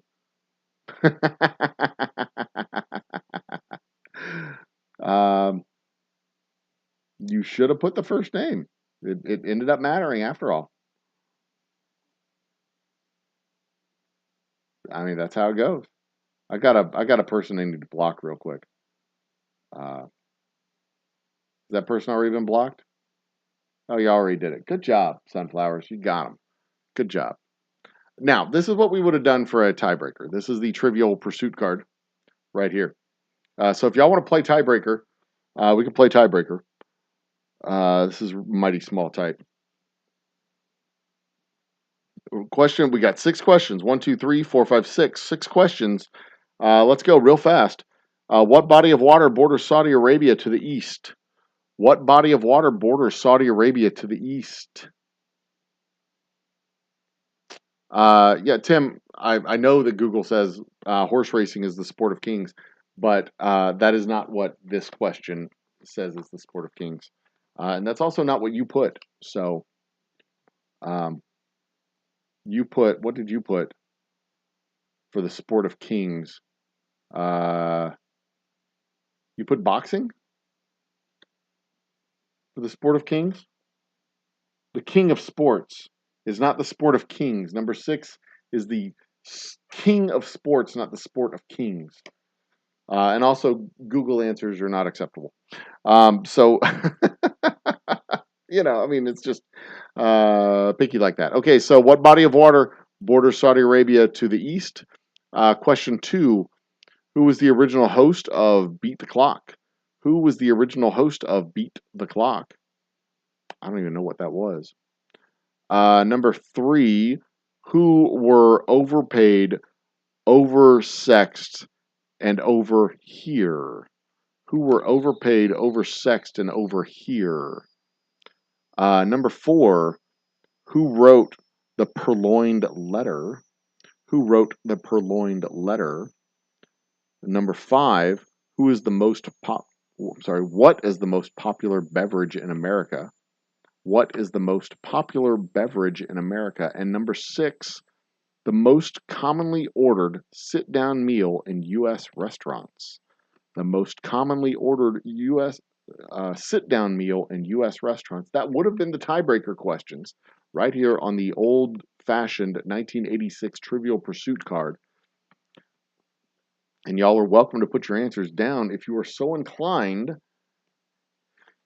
But I have a feeling, I mean, I don't know. I don't know who, I mean, I'm just curious. And the answers to these questions are as follows. All right, Tim's got his answers in. Sunflower, do you wanna make a go at it and put your answers in? This is just an exhibition. This does not go to your official score. This does not go to the international uh, uh, the International Officiating Committee of Trivia. This is simply for exhibition purposes and entertainment. No gambling allowed.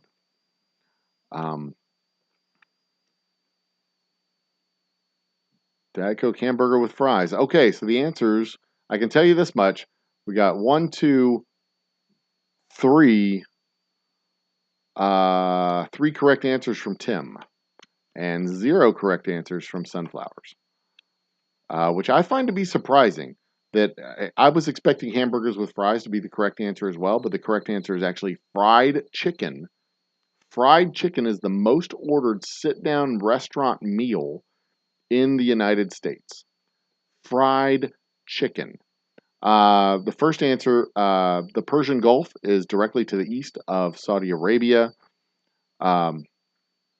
Bud Collyer was the original host of Beat the Clock, a game show that I do not know and am not familiar with. American GIs were oversexed, overpaid, and over here. Edgar Allan Poe wrote the Purloined Letter. Milk is the most popular beverage in America. Milk. And finally, of course, fried chicken, as I mentioned.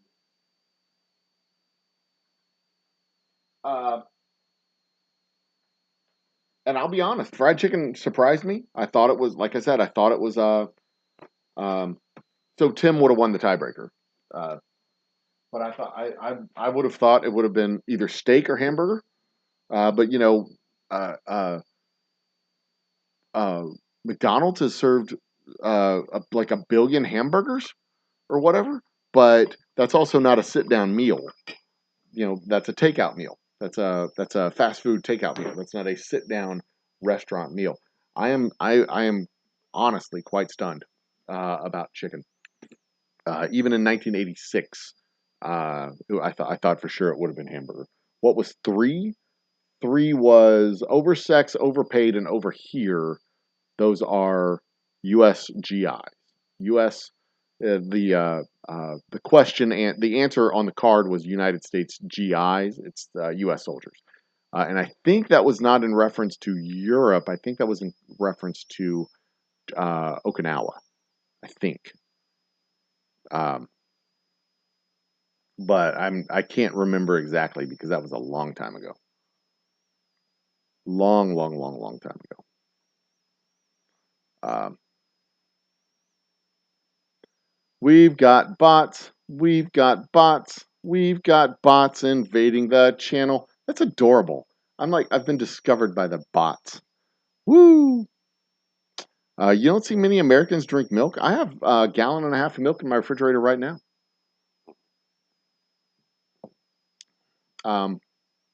We drink it with cereal. Breakfast cereal. I put it in my eggs. When I make scrambled eggs, I use milk in my scrambled eggs. Yeah, we drink milk all the damn time. I mean, babies drink milk for like the first 3 years of their life or something. Yep, that's how they were referred to. Overpaid, oversexed, and over here. I wonder who said that. I'm actually kind of curious about that quote myself. Overpaid, oversexed, and over here. That was said by. That was said by.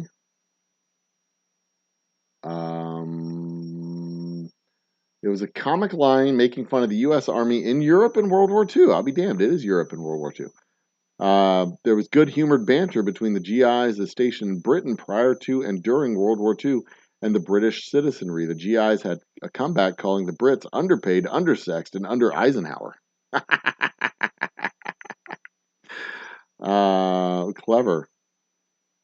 Oh, you boys is overpaid, overworked, and overpaid, oversexed, and over here. You boys is underpaid, undersexed, and under Eisenhower. Oh, it would be English one. You boys are underpaid and undersexed and under Eisenhower. Um, hmm.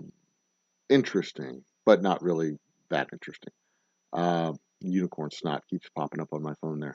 All right, let me tell you where we're at with the view count. We should be at like 25. No, we were at 25 earlier. We should be close to 30 at this point.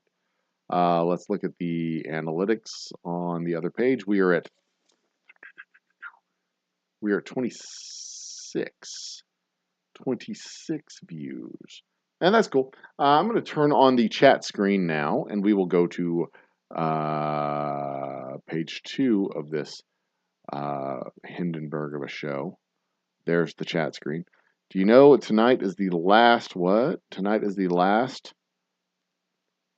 Tonight is the last episode of The Daily Show with Trevor Noah. I did read that he was leaving the show, but I didn't know when his last show was. I did not. I watched The Daily Show with Jon Stewart, and I tried to watch it with Trevor Noah. I didn't like. I wasn't a big fan of his style, his cadence, and uh, his process, his cadence. Though his style, I just wasn't a big fan. He's a funny stand-up comedian. I appreciated his point of view. I just yeah, couldn't get into it. It wasn't. I was. He didn't have the right timing. I didn't like his timing. I didn't feel like the timing was right for what he was doing and how he was doing it. And he was trying to do what Jon Stewart did, and it didn't quite work for him, and it didn't feel right. So I kind of stopped watching it. But the plan was to stop watching it for a few months, and then come back to it and see if he'd gotten his timing right, if he'd like settled into his job. But I think he adjusted to the timing of the previous. I just couldn't get into it with the new host. But we'll see when the new guy comes along. We'll see who it is. I don't know who it'll be. I haven't paid close enough attention to know yet. Huh. But yeah, I haven't watched the Daily Show with Trevor. I mean, that's been what 4 years now because Jon Stewart stepped down in 2015. Was it 2015 or 2016 when he stepped down? I think it was 2015 when he stepped down. So there you go. But yeah, he's a great comedian. He's a great comedian. Has great timing. Has great. I really do appreciate his perspective coming in from being somebody from another country entirely. I appreciate the perspective that he brings because it's a fresh look in American political satire that you don't get from people who just grew up here. But yeah, it was just the timing and stuff. I wasn't. Some just didn't feel right. It was kind of a ponderous. Um, Al Franken's going to take over the Daily Show. What? Are you serious? Al Franken's going to take over the Daily Show? Al Franken. I mean, that'd be awesome. I think Al Franken is fucking amazing. I was. I think him resigning from the Senate was a great disservice, but a great disservice to him. I don't think that uh, he got a fair deal on that. Kirsten Sinema was running for president, trying to get her credentials in, but Al Franken is a very, very clever satirist and a very, very clever, uh, clever thinker, a worker. He learns a role and he learns a job, and he's very good at doing that. He's really good at deconstructing and reconstructing things. He was a very studious senator and learning the process in the Senate and all that shit too. Um, I my personal opinion on him being caught up in the fire of the Me Too non uh, the Me Too movement was that you know the fire burned hot and caught him, and he shouldn't have. I think he kind of got a raw deal on that, but at the same time, it is good to have certain standards with your elected officials, and um, I think they probably would have been better served to be a little bit more thoughtful in the process of forcing him to resign, but also at the same time, they were in the middle of an election and election year and all the other stuff, and they had a deep bench. He got replaced by a good quality senator. So, all in all, it worked out okay. It sucks for him, but I'm pretty sure he'll bounce back and be in a perfectly fine place, like he's going to be in the Daily Show apparently. So good for him. Good for him. Okay, so he'll be a guest host, a part of a rotating cast. I gotcha. I wonder if that's gonna be like tryouts. If they're like trying out guest hosts, and you know, he's on the roster of people who might replace Trevor Noah, because that'd be a hell of a replacement, right? Getting Al fucking Franken. He's got to be in his 50s though. He's got to be older in his 50s. He's got to be in his 70s by now, because he was. Hey Siri, how old is Al Franken? Al Franken is 71 years old. 71. He is 71 goddamn years old. I mean, I'm a big fan of Al Franken. I like him. He's a really funny person. I wasn't a particularly big fan of him early, but I thought he was a good comedian, not a good senator. But in the last 5 or 6 years of his career as a senator, he had really grown in the position, and he showed himself to be really good at what he did. I mean, hell, if it weren't for Al Franken asking the questions of Jeff Sessions, he would have still been the Attorney General, and we wouldn't have gotten a special prosecutor or special investigator for the Russian interference and Russian attempted collusion. Into the Russian interference into the 2016 election. Al Franken was pretty much single-handed in sidelining Jeff Sessions and all that. Anyway, enough of that. I was thinking earlier today, and I don't know why I was thinking about this. I saw the stories about the Ukrainian drones that had hit inside of Russian territory, like 200 miles inside of Russian territory. And this is how my brain works. I see this story about Russian drones or Ukrainian drones going into Russian territory, and I think, wouldn't it be wild? Wouldn't it be wild if they had set up a fully autonomous drone system to just kind of fly in, and they were solar powered drones, so they could stay airborne. They had little solar panels on their top, so they charged up the batteries as the batteries were, they would have a battery for use and a battery for storage. So as they ran, they would store up power in the batteries, so they could still function at night. They could stay up in the air 24 hours a day. Or they were autonomous enough that they could land and recharge the batteries. They could land at night and then recharge the batteries in the morning and then take off and fly again, right? But it would be even better if the solar power of the solar panels just continuously charged up the batteries so that they were ready to fly, and they could have like 7 to 8 hours of flight time at night, right? So anyway, would it be wild if these autonomous drones were just flying around looking for targets? You put them into enemy territory and they're just flying around looking for targets, randomly looking for targets. You had a set of criteria in their algorithms, and they were looking for targets, and they were just flying around, just going around for weeks at a time, flying around for weeks at a time, looking for targets, and then finally, boom, boom, boom, boom, they drop their munitions on the targets that they find, and they're good, right? Like that would be peak autonomy, peak military autonomy, peak robotics, military grade robotics, right? But then I thought, what if we had like thousands of these drones flying, and then World War III breaks out, right? So World War III breaks out, the nuclear missiles fly, they take out the bases, right? So they're survivors after they take out the military installations. They're civilian survivors. Population has dropped from whatever, however many people in the world right now. 7 billion, 6 billion, 3 billion. Hey Siri, how many people are on Earth? Here's what I found from Smithsonian Magazine. 7.6 billion people on Earth right now. Population goes from 7.6 billion to, let's say, 2 billion because of nuclear war, right? Mind you, we're all fucked if that happens. But, we go back to primitive time, pre-industrial, we're all fucked. But we're all scrambling around for resources, right? Trying to live our lives. But there's these autonomous kill drones flying around in the sky,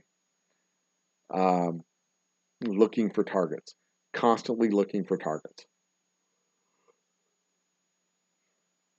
I mean, they're not robots that are making more robots. They're just killer drones flying around in the sky 24 hours a day looking for targets. So we, the human population, are now, we no longer have steam power. We no longer have electricity. We no longer have gas power. We no longer have anything. We're scuttling around looking for food, trying to live our lives, while these autonomous kill drones are up in the air looking to kill targets that they find. How fucked up would that be as like a post-apocalyptic world to a world-building story thing? Some author needs to make this story. Give me a creator credit. I would appreciate that if some author manages to do that, because that would just be wild. That would be a wild movie to watch. Al Franken, Sarah Silverman, Leslie Jones. Oh my God. Chelsea Handler, cool. Wanda Sykes. She gets on my nerves. She's funny. She's a funny actress though. I can deal with that. D.L. Hughley, John Leguizamo. Holy crap. Cal Penn, Marlon Wayans, Hassan Minaj. Wow. Um, I think that the Democratic Party did kind of screw him over, but also, um, there was the furor of the thing. Kirsten Sinema was running for president. They had his female associates. There was no like ethics committee hearing. There was no investigation. There was none of that stuff. It was just like, dude, we don't even want this to be in the stories. We don't want this to be in the news. We don't want this to be a story. You need to just do the right thing, step up and nip this in the bud. And he was like, you know what? For the good of the people, for the good of the party, I'll do it. I think he fell on his sword too soon. I really do think he fell on his sword too soon.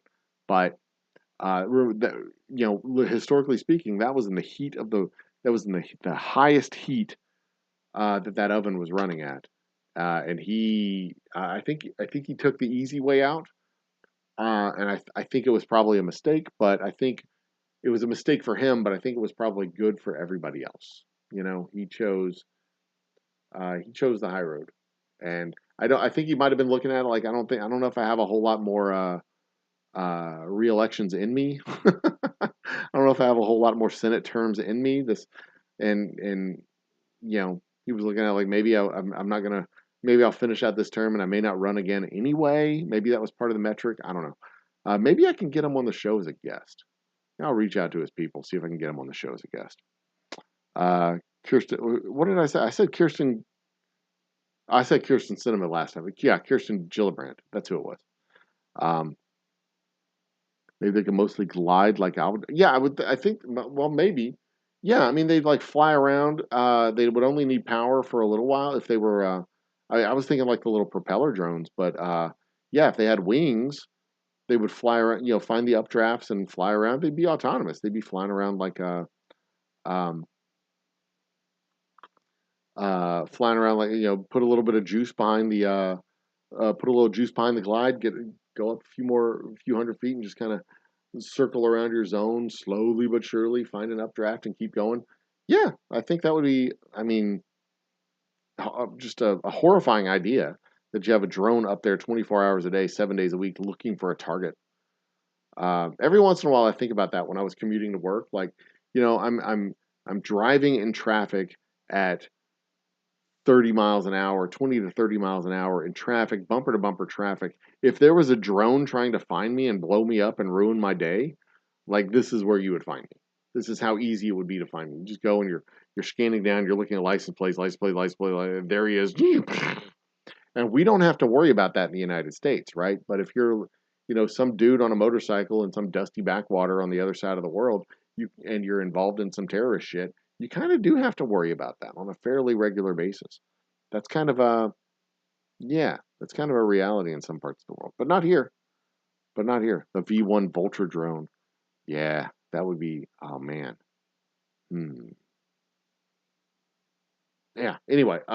Yeah. No. Sunflower. Yeah, I agree. I don't think he wanted to leave. I think he chose the path of least resistance. I think he did a.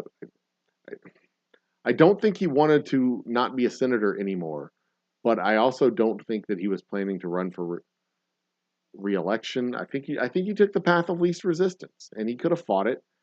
He requested an ethics investigation. He requested all that stuff, but the heat was turning up, and the heat was getting hotter and hotter and hotter, and he was looking at it like, you know what, this may just not be worth it. This is this is gonna be my last term anyway. This may not be worth it. Fuck it. I don't even want to mess with this shit. I don't think he wanted to go, but I think he was looking at the math and going, you know what, fuck it, I'm gonna leave because this would have been about the time that he would have been getting out anyway. 20, not this election, but the last election, I think would have been his, the last reelection or the next reelection. 20, 2020. I think 2020 might have been the end of the term that he stepped down from. Um, I don't remember. I don't remember. I don't remember. I don't remember. I don't remember. It doesn't matter. Doesn't matter at this point. Um, is you know who going to prison now? We'll talk about that next week. I don't know. I don't know yet. We'll talk about that next week. We'll see. I don't know. I don't know. I don't know. Shit's happening, but it's happening kind of hush hush. I don't know. It's hard to know what's going on behind the scenes at the DOJ. There's a whole lot of discussions and a whole lot of black box stuff that's going on behind the scenes at the DOJ. There's a whole lot of stuff that we don't know about. There's a whole lot of stuff that we will never know about. Just like last night when I was talking about Ethel and Julius Rosenberg, there's a whole lot of stuff in that trial that we didn't know about. We, the people, didn't know about, and so it made it seem controversial. Um, I don't know. It's hard to know the machinations and stuff. I mean, Spiro Agnew walked out of government life. Didn't serve a day in prison for the fraud and shit that he did. Walked out of government life um, because it was more important for to the DOJ that he resign as vice president and walk away than to force him to be impeached and removed and then tried and convicted. So I don't know. Honest to God, I don't know. I just I just don't know because the goal isn't always convicting the criminal and putting him in jail. The goal is preservation of the system. You know what I mean? Um, Sometimes it's convicting the criminal and putting the criminal in jail, but sometimes it's also just maintaining order, maintaining order.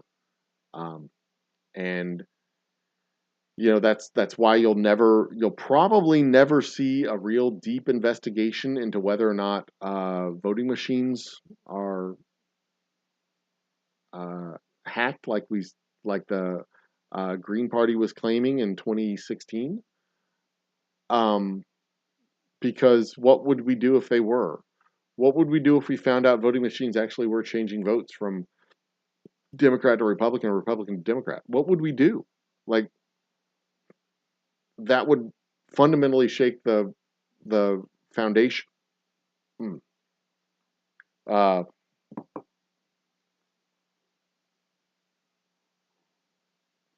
I got hiccups. Fundamentally shake the foundation on which we build our country. I mean, we wouldn't want that to happen. Um, you got to ask the then what question, and that's a question that doesn't get asked very often. Then what? What are you going to do then? What do you do? Find out that Russia installed a presidential candidate, or Ukraine installed a presidential candidate, or that China was controlling the strings on a presidential candidate. What would you do? Then what? What do we do as a people? Are 60% of the senators going to vote to remove that guy? You think? You sure? I don't know. I don't know if that would happen. I don't know. I truly, truly don't know.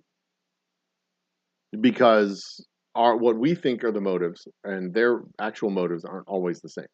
Just like when you go to war, the motives aren't. We think victory's the goal. It's not always the goal. Police action or uh, whatever. It's not always the goal to defeat the enemy army. It's just to like put them back in their place and bottle them back up and control them, keep them in their little sandbox or whatever. Our goal in the Cold War wasn't necessarily a military defeat of the Soviet Union. It was just countering them, preventing them from being a rising power against us. And it worked. We did that. We successfully prevented them from becoming a rising power against the United States. And it worked so well that the Soviet Union ended up collapsing. But I don't think that that was the ultimate goal, because I don't think that geopolitically we were prepared for the Soviet Union to not be there anymore. Because that created a bunch of other problems that we had to scramble to deal with over the course of the next 10 years. We dealt with it. We figured it out. We're very nimble. We can figure this stuff out. But I don't think that was like the then what plan. I don't think that was I think we kind of just made it up as we went along. There wasn't like, okay, what are we going to do when the Soviet Union collapses? Because I don't think they fathomed the idea that the Soviet Union was going to collapse as an entity. And it ended up happening very quick. It was very, very slow until it wasn't. And then it happened very quickly. So, yeah. And I am not old enough to remember Al Franken on SNL. I know I look old. I look like a timeless immortal, but I am not old enough to remember Al Franken on SNL. So I look at his old stuff, and it was kind of funny, but he was mostly a writer. He didn't act very much. He was mostly a writer, and he didn't do a lot of things on SNL. So I don't remember him on the show very much at all, and even in old clips, I don't remember seeing him. Because he was mostly a writer, and I don't think he did a lot of things. I don't have a Wednesday topic yet.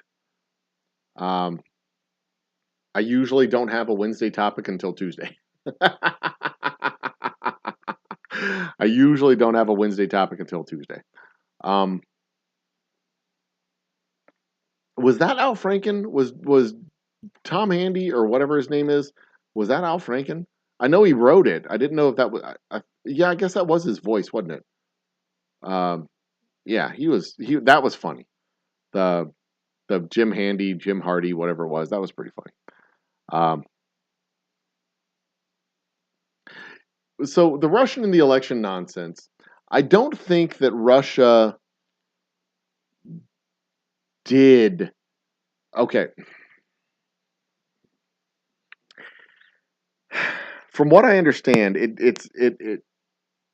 there wasn't a whole lot of coordination between the camps, right? It depends on what you mean by the Russia election nonsense. Because if you mean that the Trump campaign was having regular meetings with their Russian counterparts to find out what to do next, I don't think Russia was controlling the campaign. There was communication between Russia and the Trump campaign. This is known. Manafort and Deripaska. There was information that passed from point A to point B. There was definitely communication between the camp. There was attempted communication between the Russian, the Trump campaign and the Russian counterparts. There was attempted back alley communications, backroom communications through the Russian embassy. There was documentation that changed hands. There was money that was transferred from Russian sources to the NRA for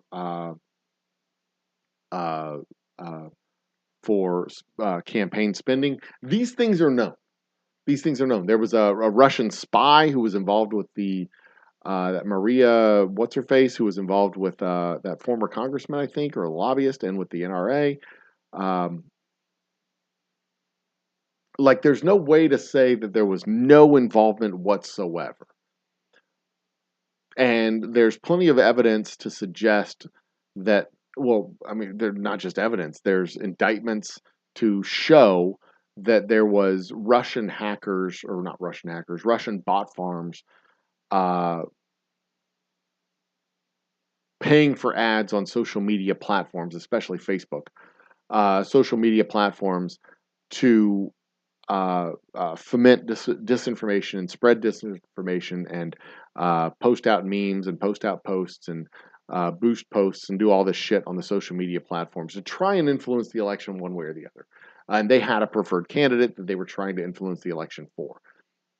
This is not disputable, I don't think, because this is stuff that actually happened. Now, the question is, how much of this activity was directed by the campaign, and evidence suggested very little of it.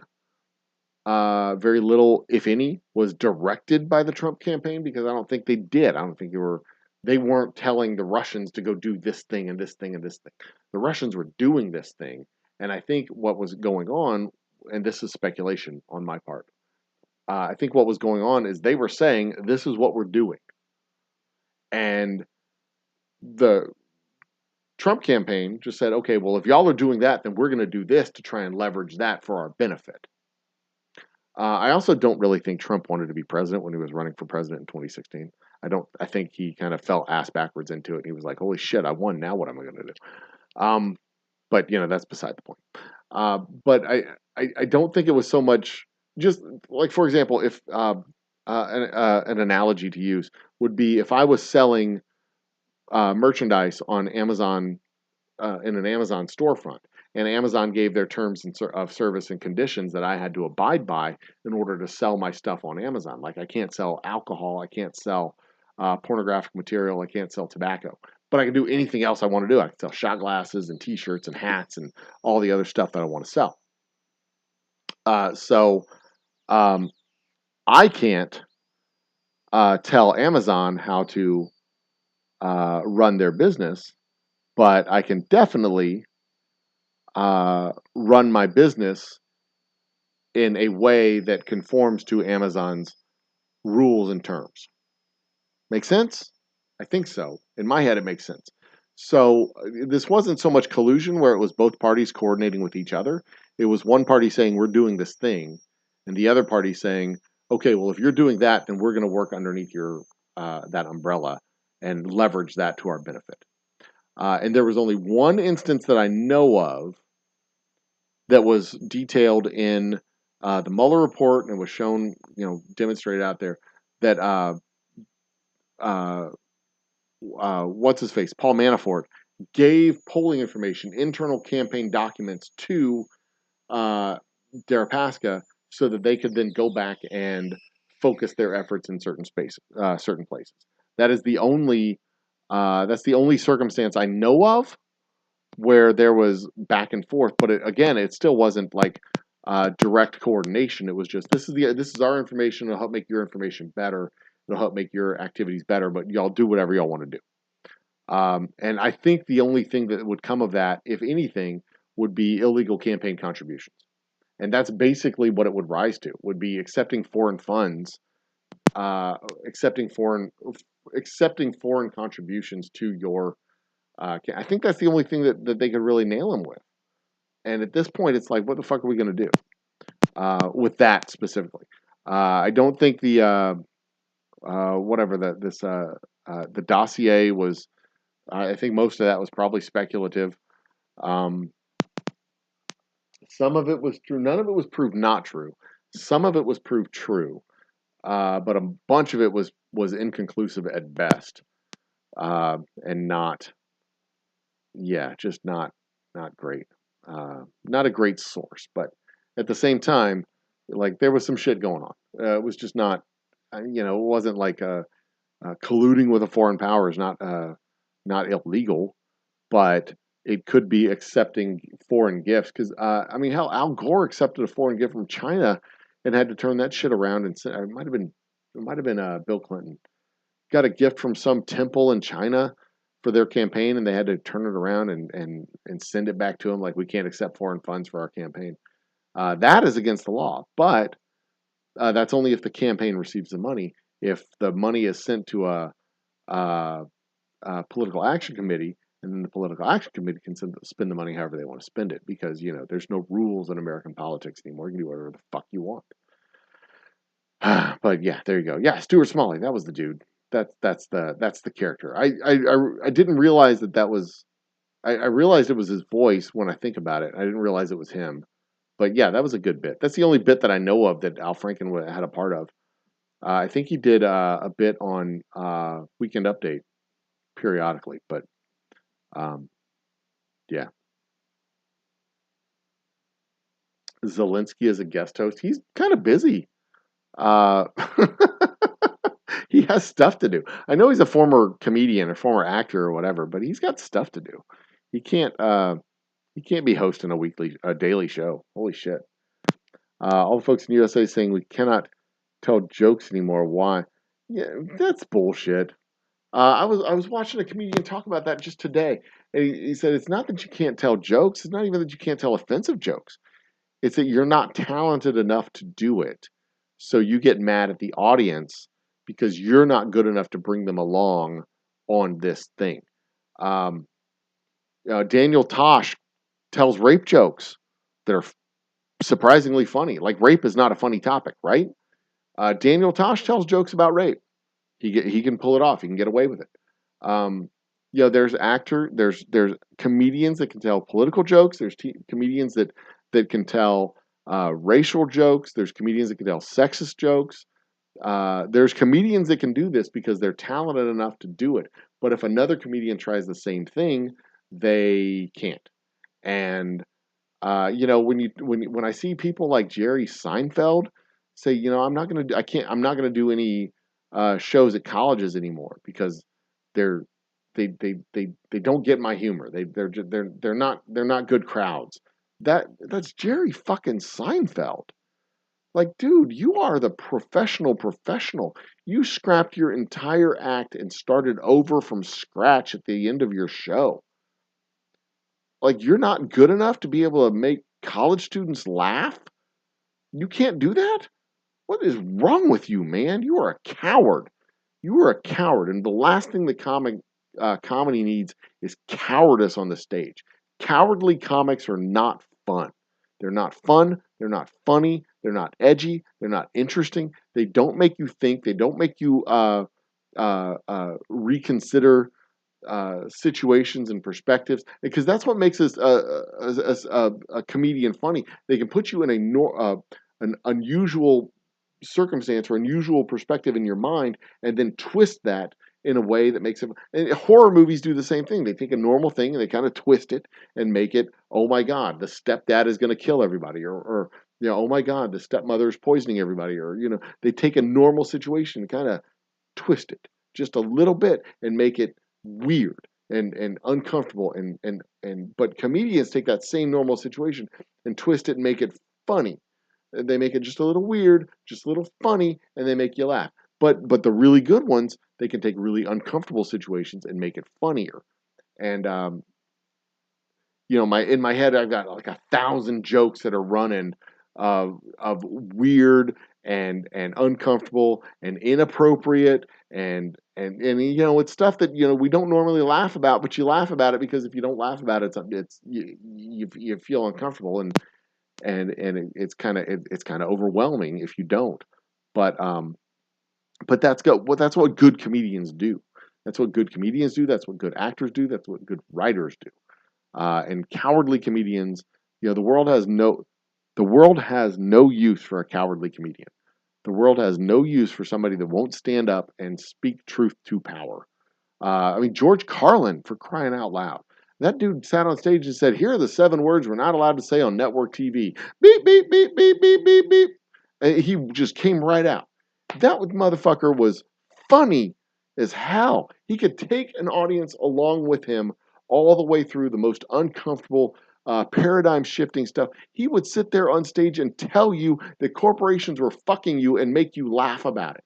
He would tell you that you were not in control of your own destiny. The best thing you could do was to just live your life the best way you can and die happy. And you would laugh about it knowing that you're living the rest of your life under the thumb of somebody else. Because that's what George Carlin would do. That's how good he was at holding up a mirror to society and showing it. And that's what good comedians do. And damn, he was good at what he did. He was really good at what he did. And I miss that guy. But we have we don't have George Carlin anymore. We don't have Sam Kinison anymore. We don't have these guys, but we have guys like Bill Burr who and others like him who can absolutely hold the mirror up and say, look at what you've become. And they are not afraid to show it off. And they are not afraid to boldly stand up and say, look, guys, this is you. This is what you've become. And y'all can do something about this, but you don't have to be this, And I love it. Really good comedians are really good at doing stuff like that. Hell, Jeff Foxworthy even. I mean, speaking of cowardly comedians, you might be a redneck if that was the thing that blew him up. But that was as much a social commentary as it was just a lighthearted look at, how a group of people are. But, to be able to say, if you've got three cars in you got three cars in your yard and you only got about six good tires between them, you might be a redneck. I mean, that was literally shining a light and holding a mirror up to rural poverty in America. If you think if you've got a special pair of pants for church and another special pair of pants for Walmart, you might be a redneck. That is literally a cultural paradigm in the United States. That is a satirical look at a segment of the population. And we all know people of Walmart. We see it too. We see all the memes. We see all the stuff. The amazing vanishing leggings and stuff like that with the big fat people and little bitty pants. At Walmart, the weirdos at Walmart, the people of Walmart is an ongoing paradigm. Jeff Foxworthy fucking turned it into an act on stage and it blew him up. This is, I mean, it's not nothing. It's actual social commentary. And the good comedians, even good comedians like Jeff Foxworthy, can do this type of social commentary and offend you and make you laugh about it because you know that you're being offended and you deserve to be offended because it is you're holding something true in your mind that's not true. And good comedians see that dichotomy and they say things they don't just say things that are funny, they say things in a funny way so that you can see it and you laugh about it. And sometimes it even makes you think. And you go back and go, oh yeah, maybe I should do something like that. And that's what Jon Stewart did. That's what Trevor Noah does. That's what Carol Burnett did. That's what Red Skelton did. That's what Zelensky did. That's what all of these people do who are really good at what they do. Sarah Silverman does it. Not Jake Tapper. Justin, fuck, I forget his name, but the dude who goes to the Trump rallies and just talks to Trump people and says, hey, so Trump, Joe Biden didn't really win the presidency. Trump's the president right now, right? And they're like, yeah, Trump's really the president. He's the one really calling the shots, but Joe Biden's the one who's in office. And they say, so that pullout from Afghanistan is really Trump's fault? And they're like, no, that's not how it works. I don't And see, he confronts them on their logical. I mean, it's funny for us; we laugh, but hopefully, it kind of breaks through the insanity on their side of the thought bubble, and it cracks through some of that. That's what good comedians do. That's what that's what they do. And that's their function. And these fucking cowardly comedians who are like, oh well, we can't do any comedy now because it makes people meh, meh, meh, meh, meh. They're fucking cowards. They're cowards and they shouldn't be on the stage. Shame on them. Shame on them. Um, anyway, do we want do we what do we want lean comics? Those that push the boundaries like George Carlin. Why not both? I mean, we do need both. I think we do need both because I mean, I just don't think cowardly comics are very funny. I don't think they do. I don't. They serve a purpose, but they're not really. They serve a purpose, but they're not like they're not they're not the nutritious part of your meal. You follow? They're filler. you've got to have one or two in there that just take a break, who are just like lazy comics. And they're like, yeah, black people drive like this and white people drive. What about airline food? What is it with airline food? Nah, nah, nah. It's just lame, boring, dumb stuff. And you're like, okay, that's cool. I'm going to go to the bathroom while they have his set. You need people like that aren't like very edgy, but then you bring in the good ones that really make you push boundaries and stuff. I really don't like comics that rely on voices and noises and stuff like that. Man, that shit gets on my nerves. But that's just me. Um, that's just me. I guess it depends on what we're talking about. I saw a movie, Ray Ziegfeld, that had a minstrel show montage. Be stupid over and over and over. Yeah. Yeah. No. Also, you need to be very careful when people say minstrel shows, because there's the minstrel shows, which are like what we know of from the 18 mid 1800s and mid 1900s. And then there's the minstrel show, which is uh, women doing this show once a month, and it's not good. Not fun to watch. That's a show that you don't want to watch. Lewis Black, that's another name that I was thinking of. Yeah, but minstrel shows and minstrel shows, they sound the same, but they are spelled very differently, and they have very different shows. You be very careful. Um, you see, saying a rape joke is insulting to women is not giving the comedian enough credit, because there are such like there are such things. There's no such topic that you can't make a joke about. There's no such topic that you can't make a joke. For example, um, after my dad died, he was cremated, and so the week after Thanksgiving, or the week before Thanksgiving, we gather around the gravesite to inter his cremains, his ashes. Um, Solemn occasion, right? This is my father, his last moments above ground. A solemn ceremony. We're interring his ashes. Me, my mother, my grieving mother, still me grieving, my brother grieving, my sister grieving. We're all grieving at this point. My youngest brother can't make it because he's in Georgia. But like, you don't make jokes at a funeral, right? Like, that's the most inappropriate place to make a joke, right?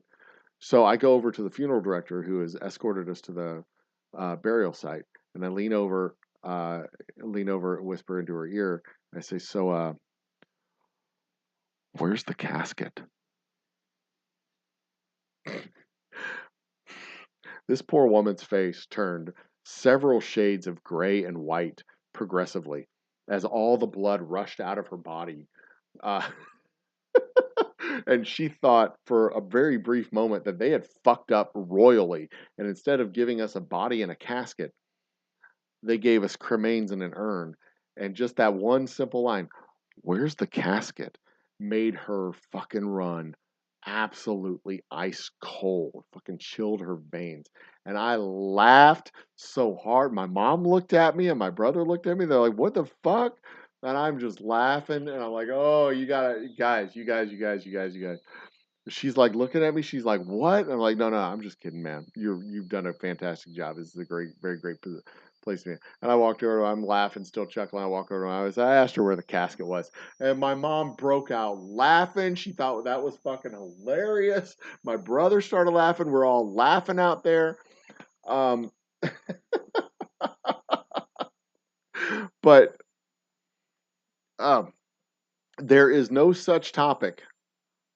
There's no topic that is completely off limits, except maybe the Holocaust. That's probably an off limits topic. You probably don't want to make jokes about the Holocaust, because that's not a that's a hard topic. I'm not skilled enough to make jokes about the Holocaust, but I'm sure there is someone who can. I'm sure there's such a thing as Holocaust jokes, like real jokes, not like like the, what do you call 400 attorneys at the bottom of the ocean? Oh, good start. That's not fucking funny. That's lame and stupid and lazy and dumb. Um, like, nobody thinks that shit's funny. That's stupid. It's a stupid cliche. But I'm sure there are jokes that can be made, even about jokes about war, jokes about any. I don't. But you've got to be a skilled comedian. And I'm not a skilled comedian, so I'm not going to go run around making jokes about, the Holocaust or rape or racism or things like that. I'm not a skilled comedian. I can't do that. I'm not a professional comedian, and I'm not going to do that. It is not okay for me to go out and do whatever. Because I'm not funny. I'm not funny like that. I can't do that. I can make jokes about my dad's casket at his funeral, because that was fucking hilarious. But I don't know if I can make that joke at someone else's funeral. I don't know if that would be appropriate if I go to, like, somebody else's funeral, and I lean over to the funeral and, so where's the casket? Because, what made it funny was I helped make the arrangements. That made it even funnier. I was the one who helped make the arrangements uh, for the whole event, and that made it even funnier. Oh my god, it was so fun, so good. It was such a good time. Which is also weird to say. We're interring my father's ashes, and I'm like, this was a good time. It was a good day. It was a good event. Uh,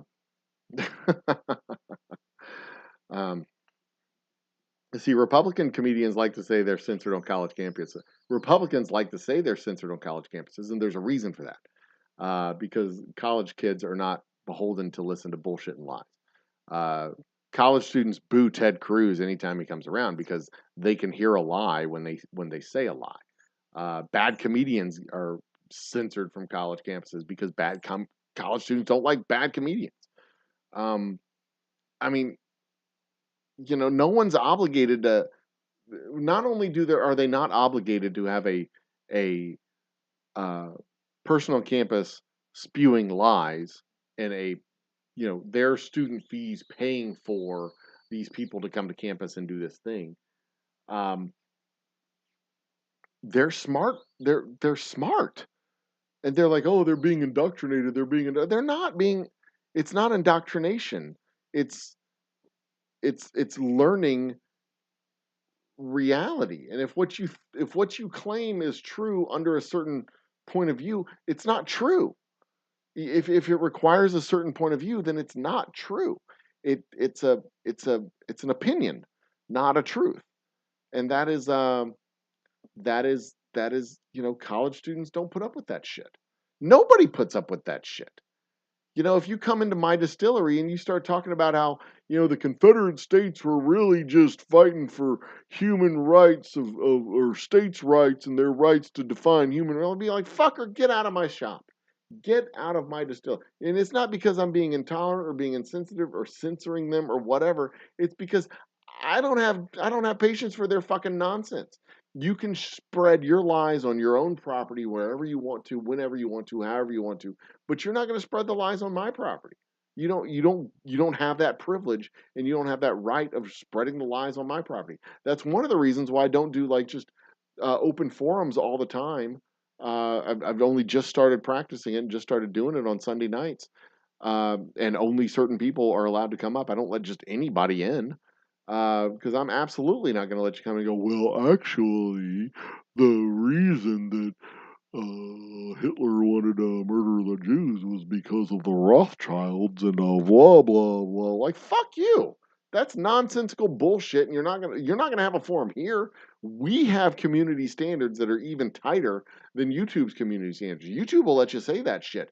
I won't. I'll cut your fucking ass off immediately and send you on your way.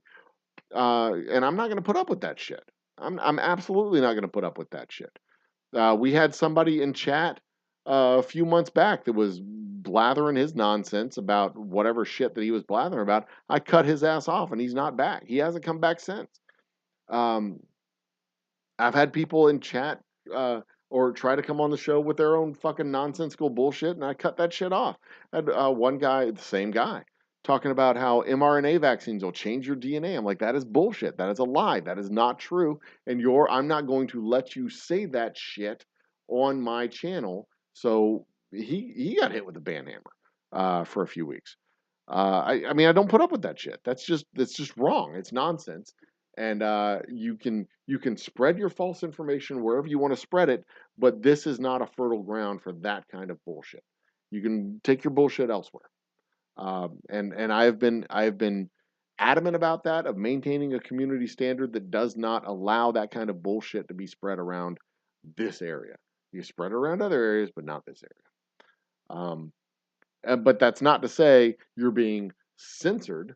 That's being said we have a community standard. You can go say your shit wherever you want to say it. Republicans, if they want to, Milo Machinosis or whatever the fuck his name is, he wants to go and spread his Nazi shit somewhere. You can go spread his Nazi shit somewhere, but he's not going to spread it on my channel. If I were at the University of Houston still, if I were in charge of student events like I was when I was a kid in college, I absolutely would not have let that son of a bitch come on my campus. I mean, he wasn't around back then. He was like 8 when I was in college.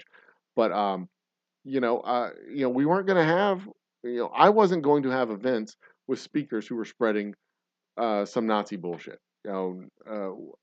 Tito Fuentes, whatever the fuck that dude's name is, Kanye West. Back then he wasn't a fucking psycho Nazi, but we would never have had David Duke on campus, and that's not because we censoring David Duke. David Duke can say whatever the shit he wants. We weren't censors. We didn't control the information all over the world. He could say whatever he wants wherever he wants. But our community, student community, we had standards, and our standards were at a baseline. Don't be a fucking white supremacist Nazi piece of shit. Anything above that, I mean, that was a pretty broad spectrum of stuff you could be and still, spread your message. But that bar, that's a very low bar to clear. Don't be a Nazi piece of shit. Don't be a Klan member. If you are, it's a yes or no box. Are you a Klan member? No, go forward. Yes, go over here to the door where you leave and never come the fuck back. Steve Martin and Martin Short, yeah, they are also very hilarious. They're not. Steve Martin stopped doing stand up. His particular style of stand up, if I recall from when he was from his stand up days, when I've seen his stand up specials, he was a relatively mainline, unoffensive, normal type comedian. He didn't do, he did the funny walks, the funny props, the silly faces, the silly. Yeah, he was a silly. He wasn't a George Carlin type of comedian. Martin Short's the same way. They're old school, just kind of boring. But they blew up. They're super duper famous. You don't understand the appeal of David Chappelle. He's not for everybody. I don't like all of his stuff. I like a lot of his stuff, but I don't like all of his stuff. Some of his stuff is great, and he's Dave Chappelle is unafraid. He is a guy who gives zero fucks. He will get on stage and say whatever it is that he feels needs to be said. He's not always funny. It doesn't always hit. But he is not afraid to say what it is that he thinks is true. And that is a huge appeal to a lot of people. And whatever else there can be said about him, he at least has that kind of integrity. He's not always right either.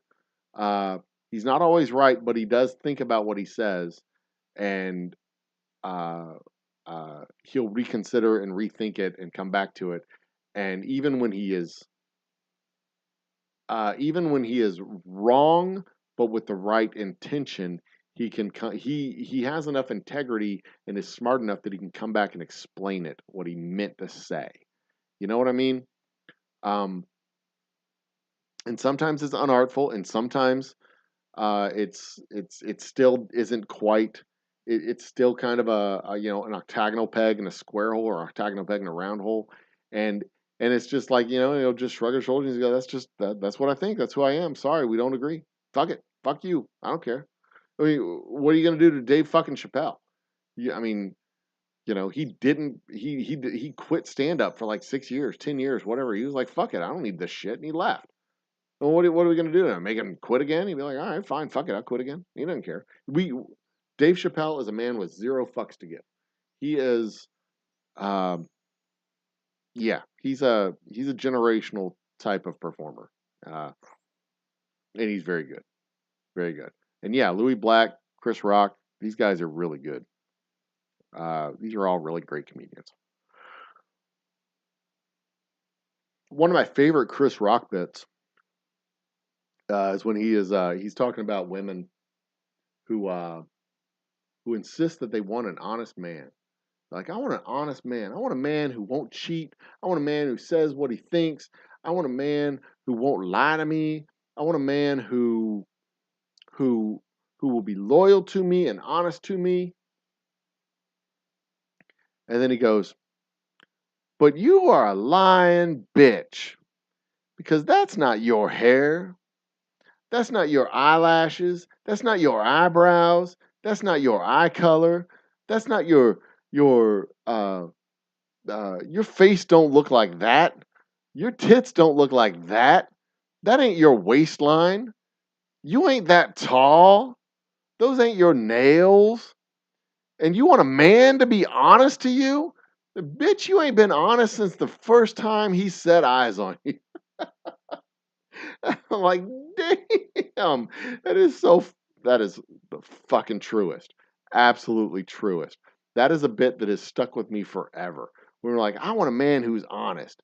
And then they're like, I'm going to change my entire shape and figure and presentation so that he thinks I'm pretty.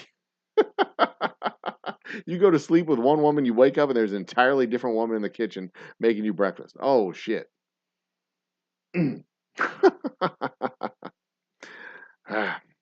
Anyway, I've heard of Trey Crowder. Yeah, I've heard of him. I've seen some of his videos. Uh, he's a fun listen. He's a fun watch. I don't watch much of his stuff, but he's a fun watch.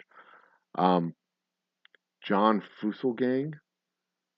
I've heard the name, but I don't think I've seen any of his stuff. Clean Comics, not Lean Comics. Yeah, Clean Comics, filthy. That doesn't matter to me. I don't care about the language.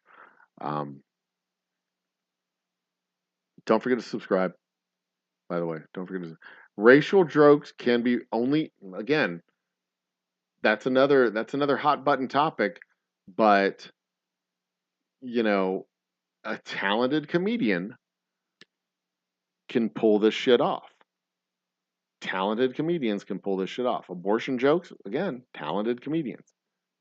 But not every comedian is talented enough to do that. Some comedians, they just got to stick to, ice cream melts a lot in the summertime.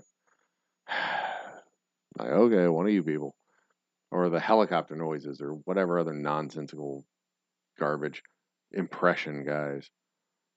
Oh, here, I can do my impression of Robert De Niro. I can do an impression of Robert De Niro. Ready? My impression of Robert De Niro from the Old Humble Guy. Old Humble Guy impersonates Robin De Niro. My impersonation of Robert De Niro. Hi, I'm Robert De Niro. There, that is my impersonation of Robert De Niro.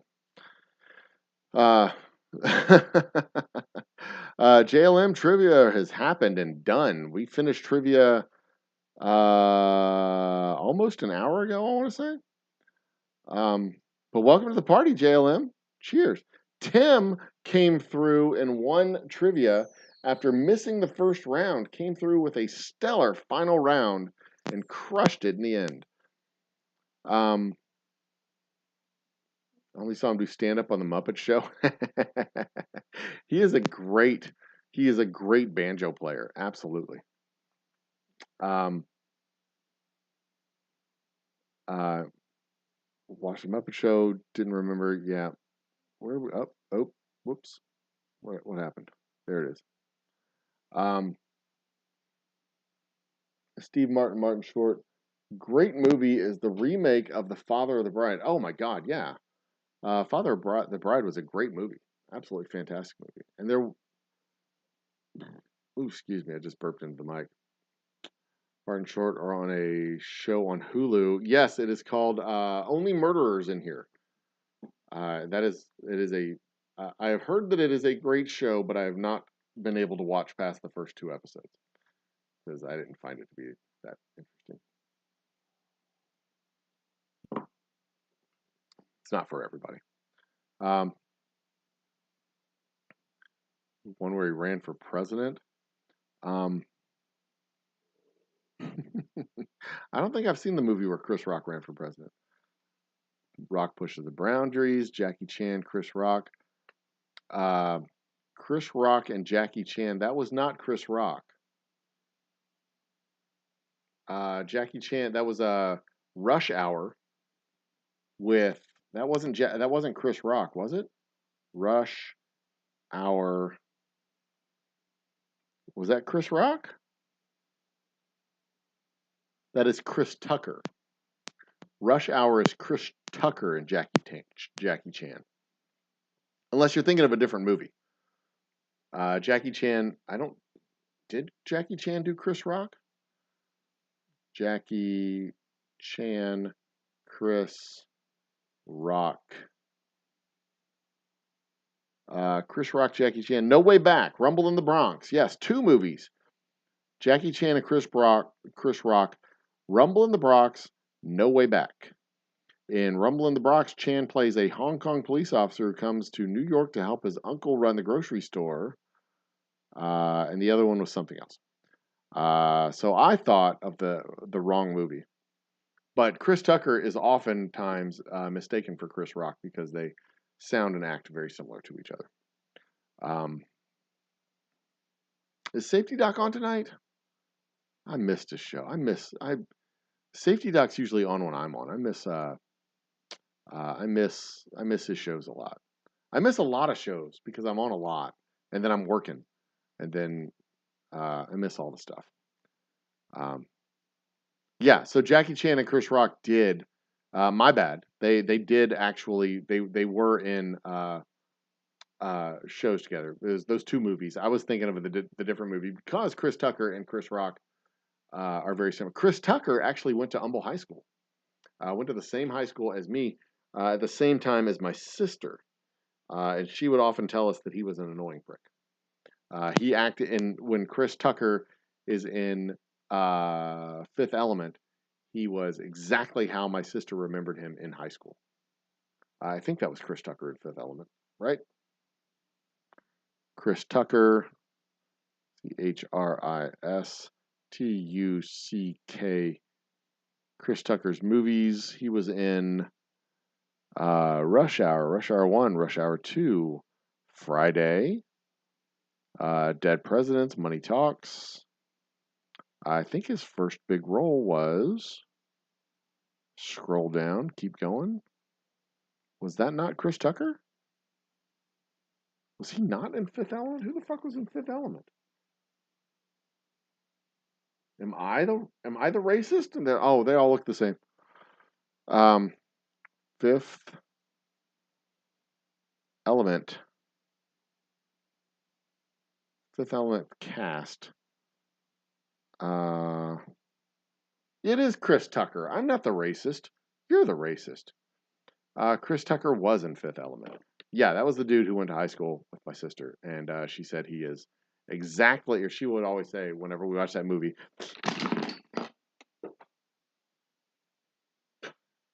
I just knocked my light off my table. Hold on a second, guys.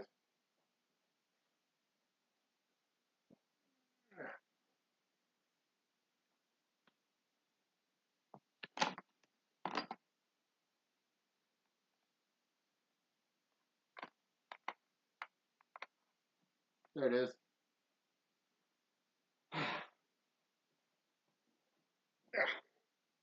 So, I knocked my lamp off the table.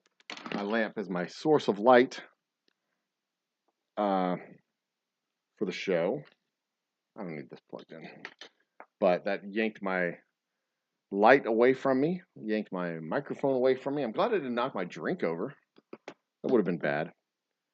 But I am going to have to scour the floor and make sure. I got a few things on the floor back there, but that's fine. Why am I ragging on woman? What the fuck are you talking about? I don't know what you're talking about. I'm not ragging on woman. What? What are you even talking about? You got to give me some context there, Sunflowers. I don't know what you're talking about.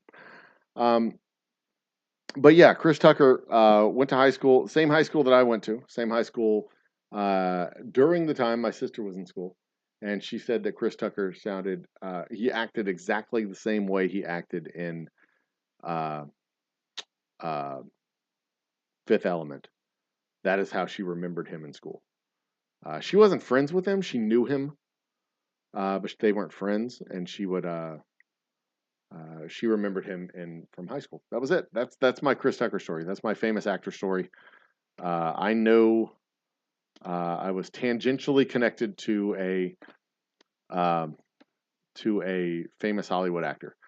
I'm also I also a famous football player, Bertrand Berry, who won a Super Bowl with the Arizona Cardinals. He was in the same. I graduated the same year as he did. He was actually in my math class in was it ninth grade math? I think it was ninth grade math. We were in the same math class together. It was either ninth grade or eighth grade. Might have been eighth grade math. We were in the same class together. I don't think we had a whole lot of classes together in high school. But yeah, me and Bert went way back to sixth grade. I knew that guy since we were both 11 years old. So anyway, um, what time is it? 11. It's 12 o'clock. It's midnight.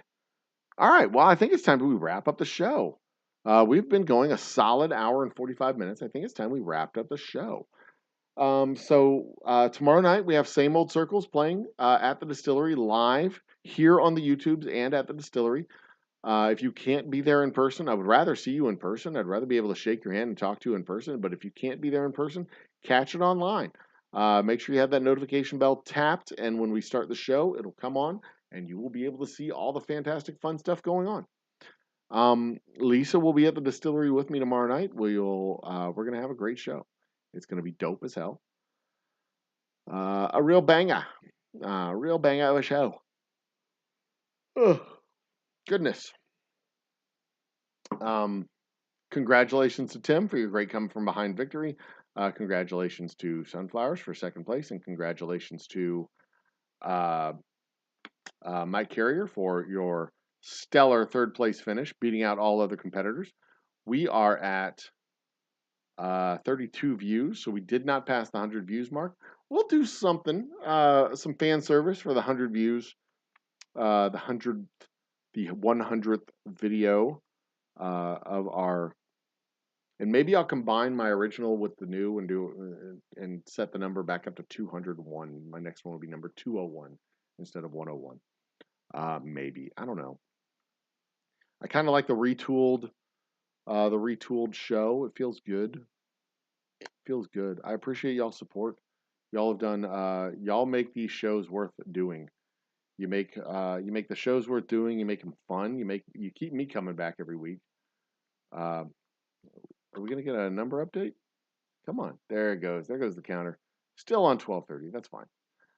Y'all keep me coming back every week. And I look forward to doing many, many more. Another 100 shows.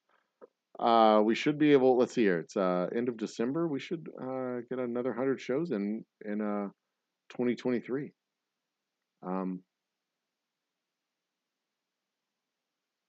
No, that was the Chris Rock joke. Hey, I fully endorse the Chris Rock joke. By the way, that is I have absolutely no problem with that. Women want honest men, but they can't be honest with the men that they get. Yeah, I'm down. I'm totally down with the Chris Rock joke. Yeah, fuck yeah. I'm down with it. You can be mad at me about that. I don't care. I think that's a funny joke. I think it's an accurate joke. It's a great joke. Uh,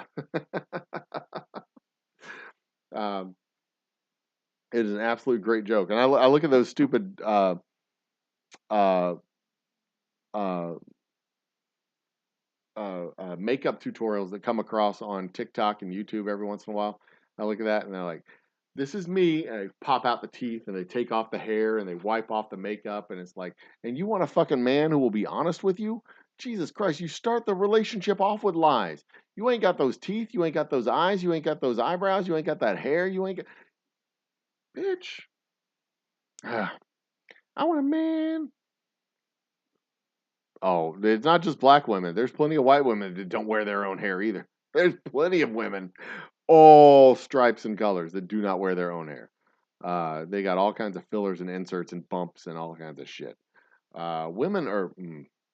I mean, and it's not just their fault. Society has set an impossible standard. So they try to make themselves live up to this standard. It's not entirely their fault. Society's given women a bad rap. I'm really glad uh, on several different levels that I'm raising boys and not girls because girls are hard. Um, Mr. Jiggs is in the house. I kind of know the feeling, man. Kind of know the feeling. And it's midnight. I need to wrap this show up. We got more people coming into the party, but at the same time, I'm like, man, I got to get up in the morning. I got work to do. I have another early day and a long day of driving around, visiting restaurants and bars. Uh, we visited several. To share this, I went through. So if you look at the map of Houston, you look at the map of Houston. This is Houston. Humble is This is Houston. Humble is right up here. This is northeast, and then over here, Lake Houston. There's Huffman and Crosby, and the east side of town. So 2 days ago, no, a week ago, the end of November, I drove through Crosby and I visited with like 9 different restaurants and bars. And then today, or yesterday, I was visiting with the bars in Atascocita and Humble area. And the bars east of the distillery, there were like 8 of them on the list, and 4 of them had shut down because of construction on 1960. They've just closed and gone away. But the 4 that were there were very receptive. Um, so I think we're going to be signing up several new bars and restaurants in the area to have our whiskey, and I'm looking forward to that. It's going to be a good interaction, a good community interaction with these guys. Uh, but that's basically, I'm basically a traveling salesman right now, going from restaurant to restaurant, bar to bar. Now, there's basically 2 types of restaurants in our area. There's large chain restaurants like your uh, Chili's and IHOP and places like that are like chain restaurants. Uh, uh, Red Lobster, Joe's Crab Shack, Brick House Tavern. The big chain restaurants, the chain restaurants that y'all all know. Y'all all know these places. A lot of those guys, Landry's, Papa's, those guys, they make their decisions up the corporate chain. They make them upstairs. They don't make them at the store level.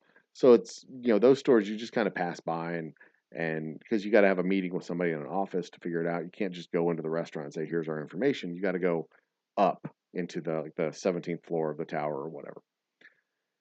But the other restaurant, the mom and pop shops, they're Mexican food restaurants. So you have 2 restaurants in the Humble area, mostly. You have uh, big seafood or big national chains and Mexican restaurants. Sometimes Tex-Mex. They're not all Mexican. Sometimes they're Tex-Mex. And Tex-Mex restaurants, Mexican restaurants. You know what they have at the bar? Tequila. They have tequila. You know what you order when you are ordering a meal of enchiladas or burritos or tacos or chili rellenos or something like that. You know what you order when you order that. Do you think it's a whiskey and coke? Do you think it's a old fashioned? Do you think it's a old humble on the rocks? Nope. You order a margarita. It's a margarita. They order margaritas. So Popeyes, Mr. Jiggs, Popeyes does not have a liquor bar. Popeyes doesn't have a liquor bar. Popeyes has chicken, fried chicken.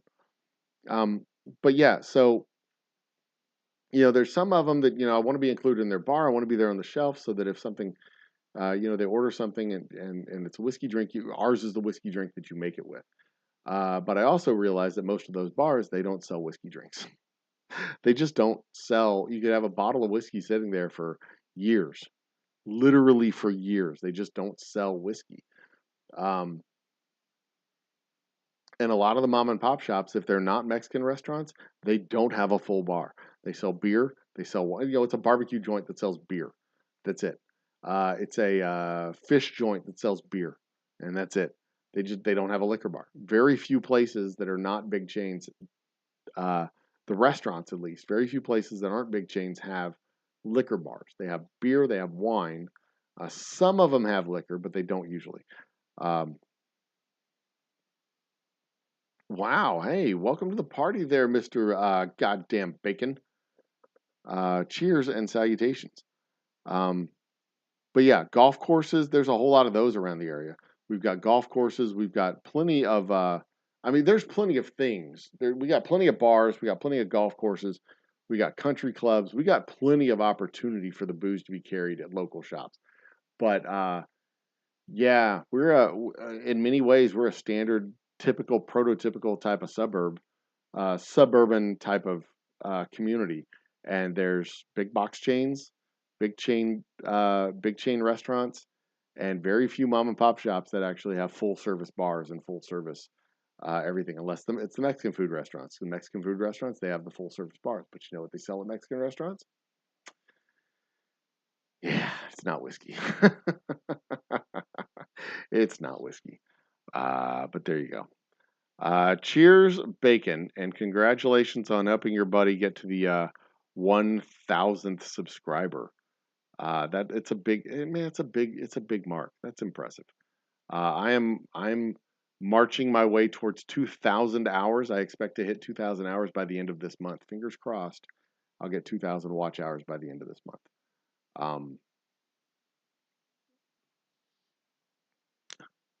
Open a chain of Old Humble watering holes. That would be a brilliant thing to do, except it's against the law.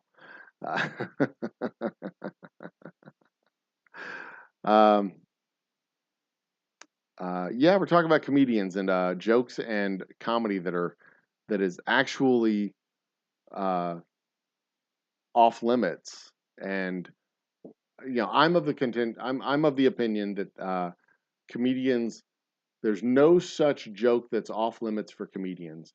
There's just comedians that are not skilled enough to be able to tell those jokes. And that is where you come. Where I fall on the comedian cancellation scale. If you can't tell the joke, then you don't tell the joke. You're not allowed. You're not good enough to do it, because there are some comedians that are luminaries, absolute fucking luminaries in the comedic field, but they simply can't. Yes, Sunflowers lost by 1. You lost by 1, but if we would have had the tiebreaker, you lost the tiebreaker by 4. So, well, see, that's the thing. Bill Cosby's kind of a persona non grata in the Hollywood circles these days. But what kind of he told 1980s jokes when he was when he was on stage in the 1980s. I remember Bill Cosby himself. That was funny, but it was also just there's nothing edgy about it. He didn't go anywhere. He didn't go to the edges of comedy in his on stand up or any of his comedy they did. He never went to the edges. He wasn't like Eddie Murphy. Eddie Murphy went to the edges of comedy.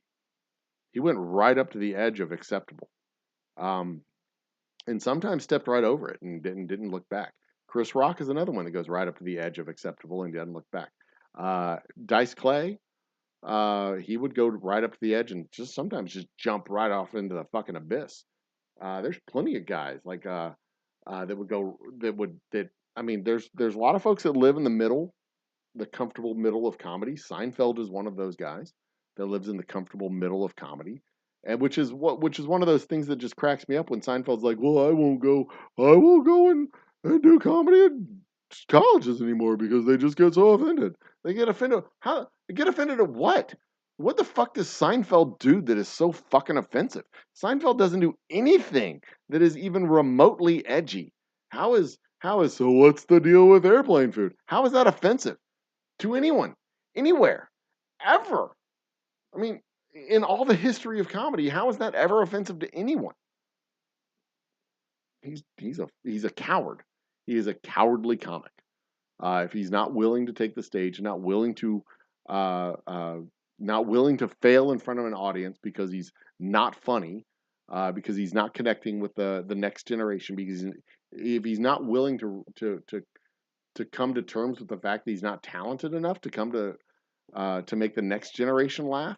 I mean, dude's been a stand-up comedian for 30 years almost, and you can't connect with I mean, Jesus Christ, George Carlin was a stand-up for 50 years, and he made 4 generations of people laugh, and he's still making people laugh after he died. I mean, some people have it, some people don't, and that's how it is. Yes, Sunflowers, you lost by 1 point tonight. Living or dead, yeah, doesn't matter. Hit it. Oh, Ron White. Oh, fuck. Ron White is fucking hilarious. Um, Ron White's another one of those comedians that kind of steps right up the edge of almost racist, but not quite. Uh, Almost offensive, but not quite. I mean, he does. How would you describe what he does? He is a self-deprecating comedian on a grand scale. He is, yeah, he's great. I love Ron White. He just cracks me up. I got arrested for public intoxication, but I wasn't trying to be intoxicated in public. I was intoxicated in private, but they kicked me out into the public. That guy cracks me up. So many comedy greats would not work in today's. I don't think no. See, I don't think that's even close to correct. I don't think that's even close to correct. I think that a lot of these comedians, Richard Pryor, would abso-fucking-lutely work in today's fucking woke. That's such a stupid term. Richard Pryor he had guts. Richard Pryor was bold and gutsy and a good writer and a very talented comedian. The only people who can't work today are people who are untalented, unfunny, and cowardly. They're not willing to think hard enough or write well enough to be able to work. I mean, Jesus Christ, Lenny Bruce, Buddy Hackett, those guys were fucking talented comedians. They were smart, they were talented, they wrote really good jokes and they had really good teams around them. I mean, Jesus Christ, even Norm Macdonald was working up until the day he died, and if anyone was bold and courageous as a comedian who was willing to challenge the paradigms, Jesus Christ, he got fired from SNL because he was saying he refused to lay off O.J. Simpson, who murdered his wife, and so they fired him from SNL. And he is absolutely not. None of these guys are cowardly enough to not work in today's environment. And it's not a woke world. It's a fucking just a different environment than the world that our parents lived in, or world that our grandparents lived in. I mean, it's real easy for our parents to be all like, "Yeah, kids these days and blah blah blah." Like, bitch, you got upset if a black person jumped in the same swimming pool as you when you were a kid. Fuck you. You don't get to complain about kids these days. You cowardly little bitches. Y'all fucking you and your parents filled entire swimming pools with concrete just to make sure that black kids couldn't swim with you. You know, like, don't give me this shit like kids these days are too sensitive. They were fucking too sensitive. Embarrassments. Absolute embarrassments. Um, Carlin, Pryor, Chappelle, Lopez, George Lopez. That is an interesting name to throw in there. I never found George Lopez to be particularly funny. And George Lopez is uh, I guess the talent agent, whatever. He's the sponsor of the stages on the comedy nights on Royal. Is it Royal Caribbean? No, not Royal Caribbean. The other one, uh, Carnival cruise ships. It's the George Lopez Comedy Showcase. At least it was last time I went on a cruise, which was 3 years ago, maybe 4. Um, but I never thought George Lopez's jokes were particularly funny. Maybe it's because they were written by other people and he just borrowed them. um, let's see here. Never heard of Ron White. You need to look up his comedy. He's funny. He's a funny. He does a lot of jokes about drinking and carousing and carrying on. But yeah, he's a fun guy. Rodney Danger. Oh my fucking Rodney Dangerfield. When he did interviews, he was always on. George Norm Macdonald like literally covered like did a show where he covered Rodney Dangerfield's jokes. He just came onto the show and he did all of Rodney Dangerfield's one-liners. Just repeated Rodney Dangerfield's one-liners. Talk about a comic that was a late in life discoverer of comedic timing. Rodney Dangerfield was an absolute fucking genius. Yeah, and there was never I never saw Rodney Dangerfield doing an interview where he was just like, yeah, hi, I'm Rodney and blah blah blah blah.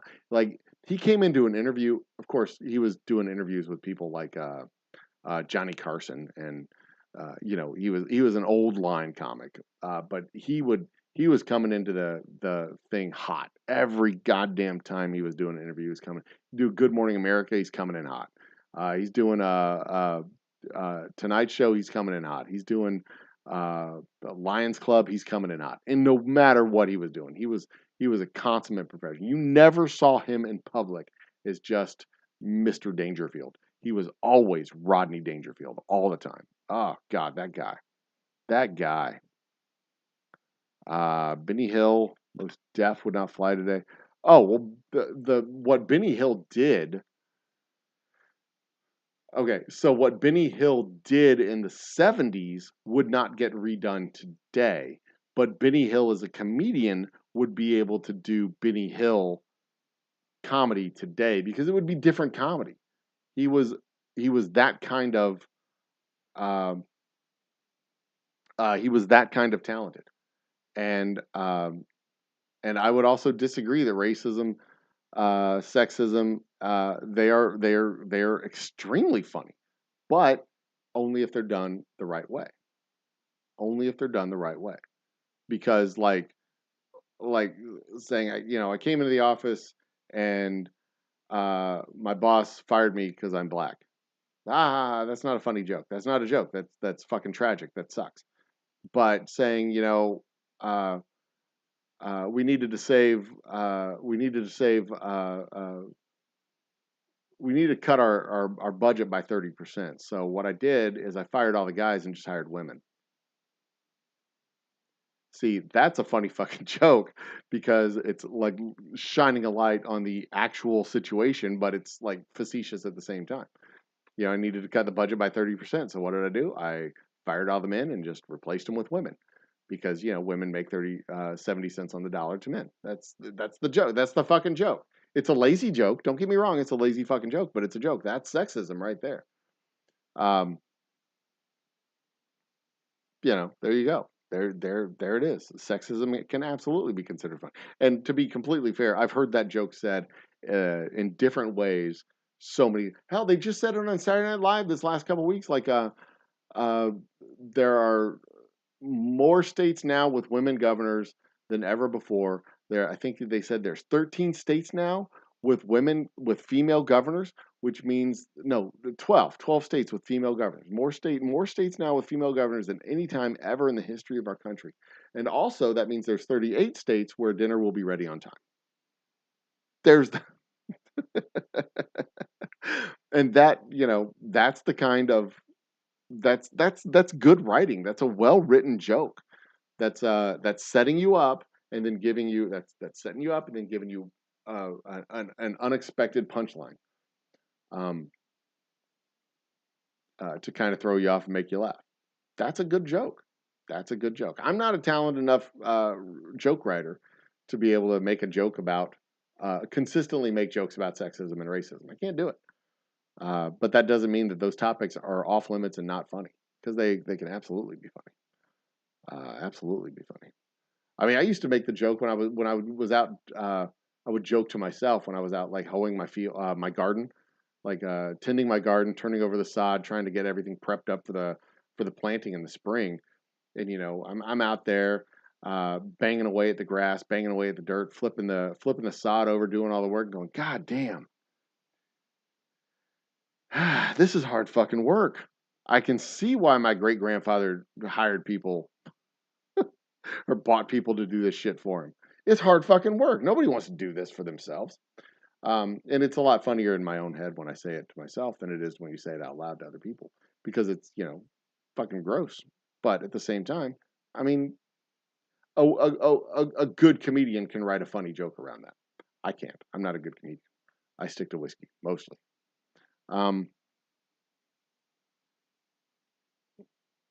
yep. Yeah. Kevin Hart apologizing for gay jokes he made a decade. He didn't. I mean, he half-heartedly apologized for that. Uh, and that is not. And it's not entirely certain that he was entirely joking. But he also said, "Fuck it, I don't want to have to deal with this," and he didn't deal with it.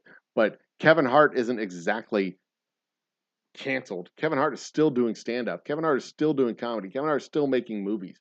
So to suggest that Kevin Hart, because he apologized for a stupid fucking thing he did a decade ago, that like has suffered any consequences whatsoever because of that, that's nonsense. It's not true.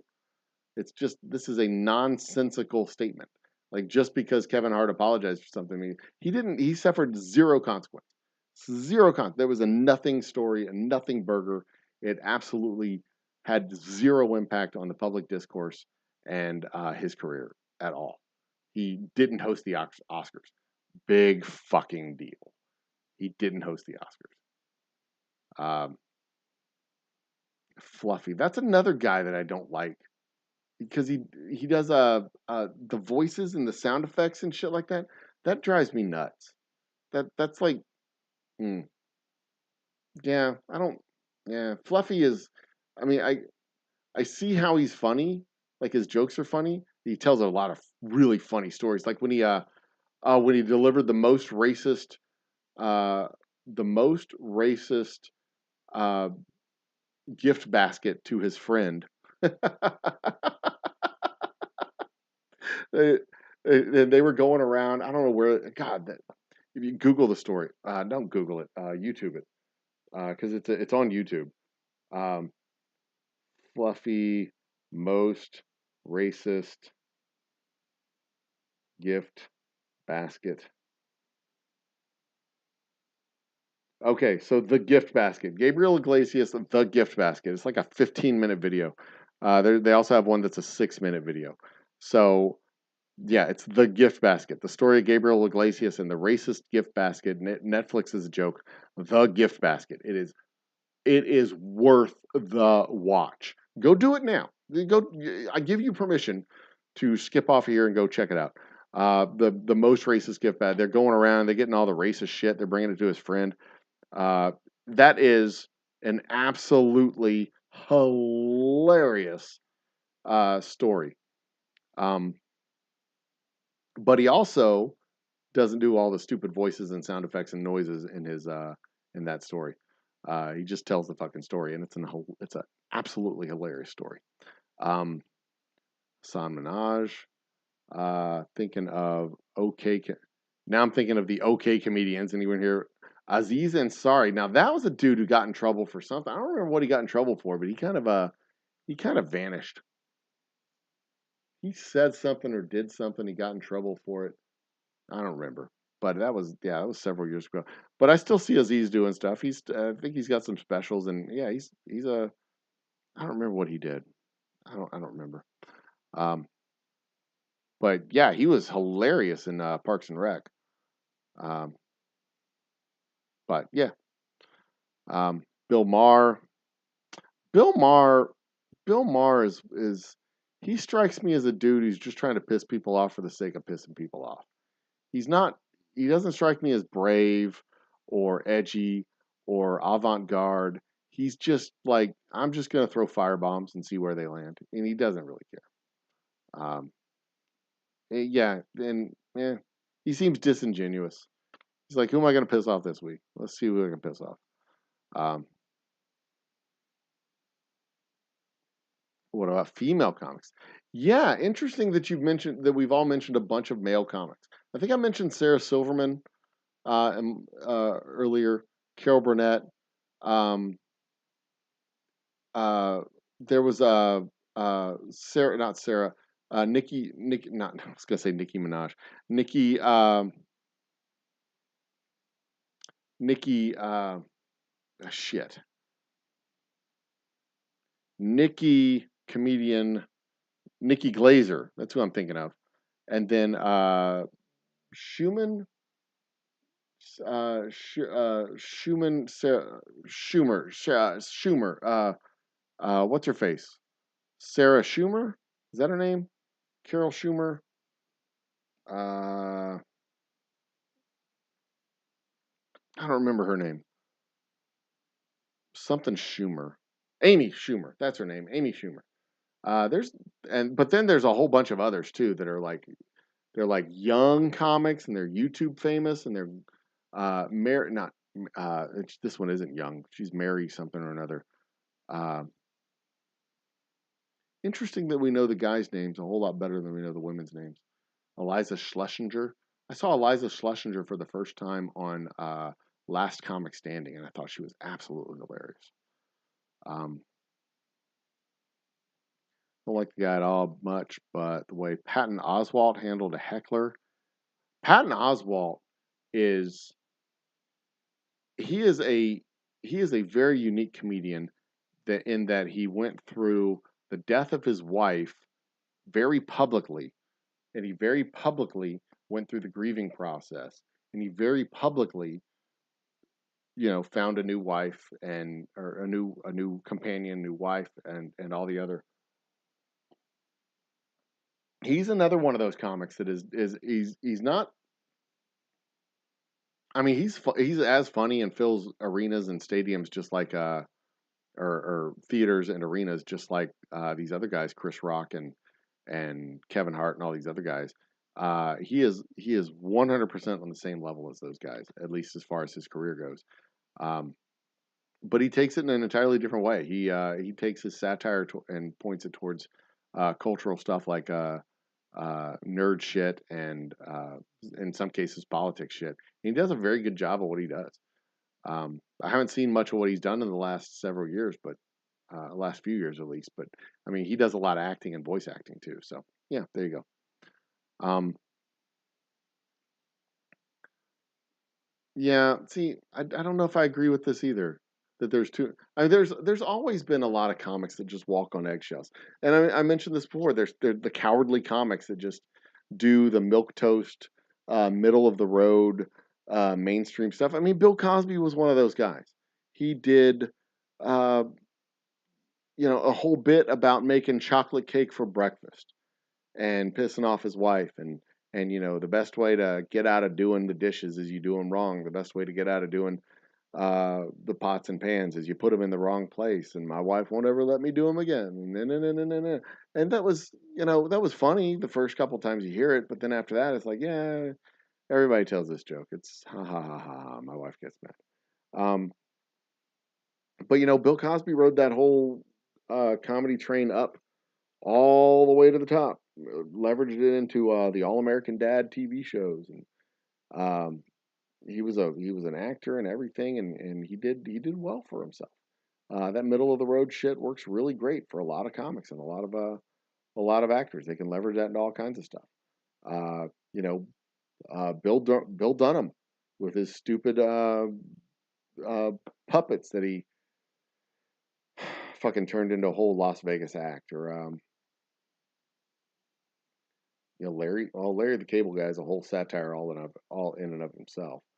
Uh, Ron White's probably on that list of comics that don't do bold, brave comedy. They do self-deprecating, personal personal storytelling type of stuff. Uh, there's plenty of comics that just walk that middle line and don't do any. Jerry Seinfeld is one of those comics. Name one thing that Jerry Seinfeld has ever done that's been edgy. Uh, he joked about he had a dentist who was a converted Jew that told Jewish jokes. Ooh, edgy. Kramer uh, did the AIDS walk, but he didn't want to wear the ribbon. Edgy. Um, George wore a fur coat. Ooh, edgy. I mean, Seinfeld never, and Seinfeld is one of those cowardly comedians that just won't do he he won't do anything, and now he's afraid to be canceled because he might offend some college students. I mean, whatever. I don't think that's even a thing. It's just nah. Oh, yep, the gift basket. There it is. That is a great bit. Absolute great bit. The gift basket. Such a great bit. Aziz got in trouble for whatever he did with his. Oh yeah, he was a. That's right. He laid hands on a woman. Um,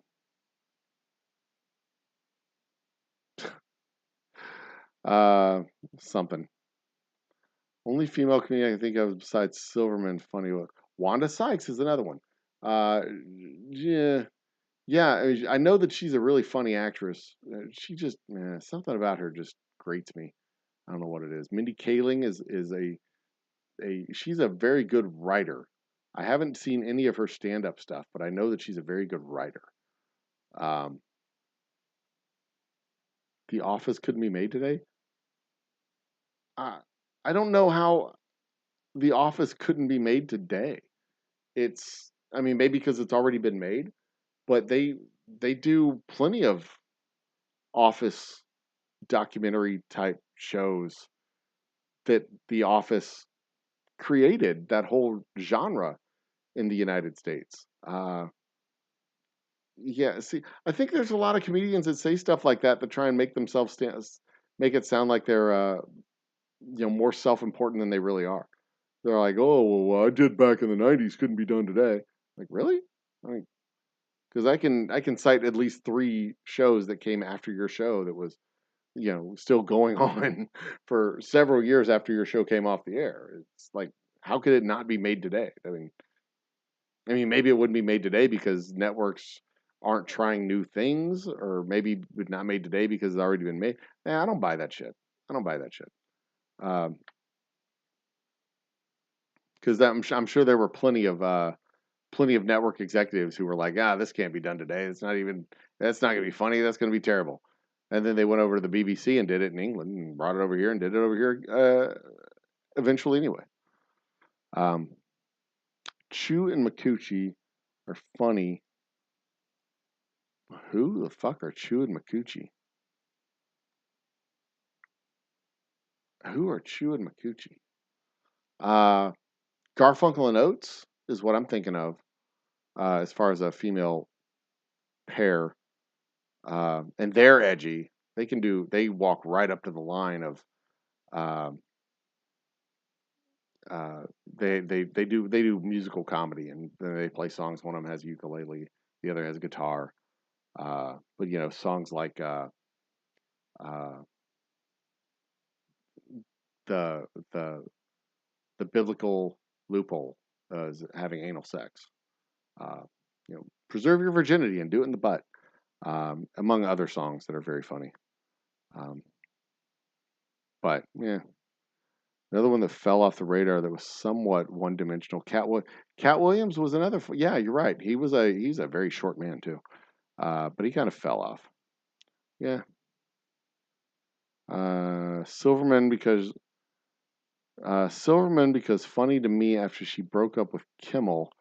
As for Wanda Sykes, I find her. I didn't know that Sarah Silverman ever went out with Jimmy Kimmel. I can tell you that I remember Jimmy Kimmel's first few episodes of his talk show, and when he was drinking on the air, and he got really drunk on the air with his dumb friend Adam Carolla, and he almost got his shit canceled, and then he wasn't allowed to drink on the air anymore, and Adam Carolla wasn't allowed to come on the show with him anymore. The network put an end to that shit after the first few weeks. Um, that was funny. I remember seeing that and going, "This is sloppy. This is bad. This is yeesh." But yeah, his show's gotten much better in the uh, subsequent years. Um, but Jimmy Fallon, on the other hand, I can't stand Jimmy Fallon. Jimmy Fallon is the absolute worst. Uh, Absolute worst. Um, like Carlos Mencia when he came out. Carlos Mencia. Okay. That's who it was that stole jokes. Carlos Mencia, not the guy, not the other guy. Um, who was the other guy? What was it? The Rob or what's his face? The Carnival Cruise guy. That's who I was thinking of. Carlos Mencia. No, but yeah. I mean, you know, the stealing jokes thing. That's disrespectful to your other comedians. If you hear their stuff and then you take their stuff and you go make money off of their stuff, that's disrespectful. But you know, I mean, they write jokes for each other all the time, and you know, if you're gonna go out on stage, do your own shit. But there's a whole lot of jokes that kind of share the same theme. I mean, if you're gonna take an idea, at least fucking workshop it and do some stuff to it and make it better. Because that's just disrespectful. That's just disrespectful. Um,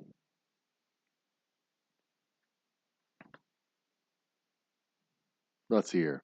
I can't recall how I discovered him, but I thought it was funny as far as rumors for the weigh-in stole jokes for In Living Color. I never heard of the weigh-in stealing jokes. That's interesting information. Kate Maguchi. That's the one I'm thinking of. Kate Maguchi is in Garfunkel and Oates. That's who I was thinking of when you said Chu and Makuchi. That's who I was thinking of. Or Margaret Cho. Is that who you're thinking of? I can't stand Margaret Cho. I've seen it when I see her act.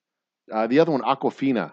When I see her act, it's like, oh man, it's like as one dimensional as you can get. Oh, it drives me crazy. Oh, there it is, Aquafina. And when I see Aquafina act and do comedy, she reminds me of Margaret Cho. Like she's repeating lines that she just memorized. Not that she's acting. She sounds and looks like she's just repeating lines, and it drives me absolutely crazy. Um, I'm sure she'll get better at it, but you know, she's been in a fucking Marvel movie now, so I think she's made it. She's a Disney actress. She's fucking made it. But there you go, guys. This was a fun extra 30-minute segment. Let's keep going. What else we got? But we're gonna wrap this up in about 30 minutes. Um, what if I? What would happen if I did this? Um, I'm gonna try something real quick. Let's see here. Yeah, I'm gonna zoom in here and then crop it down there, and then crop it down here, there, crop it down again. There we go. And then make it bigger. I just want to put the lava lamp front and center. We're just going to zoom in on the lava lamp. Can I do that? Just lava lamp. Just the lava lamp.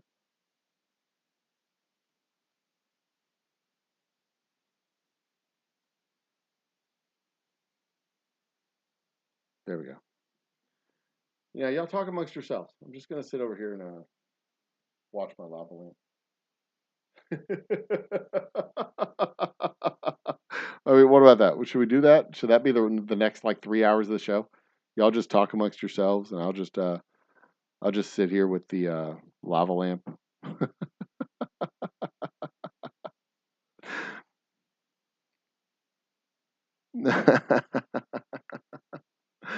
We're not gonna do. I'm not gonna do this all night. This is dumb. Um, oops. Undo this.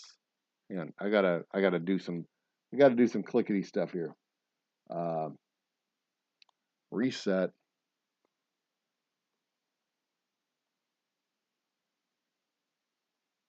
All right. I'm gonna fix this. Don't worry. uh, we're going to fit to screen. Boom. And now I'm going to shrink it up just a little bit, like so, and then crop it down, like so. This is live video editing just for the show. Isn't that great? Shrink this up a little bit further. Put me right here. Yep, there we go. Then Nope. Make it a little bit bigger that way. There. Perfect. Perfect. Perfect. Perfect. There we go. Perfect. Perfect. Perfect. Perfect. All right. Where are we at? Back to chat. Let's see what's going on. Wayans Brothers is funny though, especially Damon Wayans. Great night. Cream to banana. What? Cream to banana. That was a. This was a. This was something. This is for a specific cocktail that I make called the Banana Rascal. It is a. Also, I have 99 bananas, which is a higher proof version of the same liqueur. But it is used for the Banana Rascal, which is, what is this? A banana frenzy in every shot. Blech. Blech. It is Old Humble straight whiskey, A&W cream soda, and walnut bitters, and a little banana liqueur. And it makes a very delicious cocktail. A very delicious cocktail.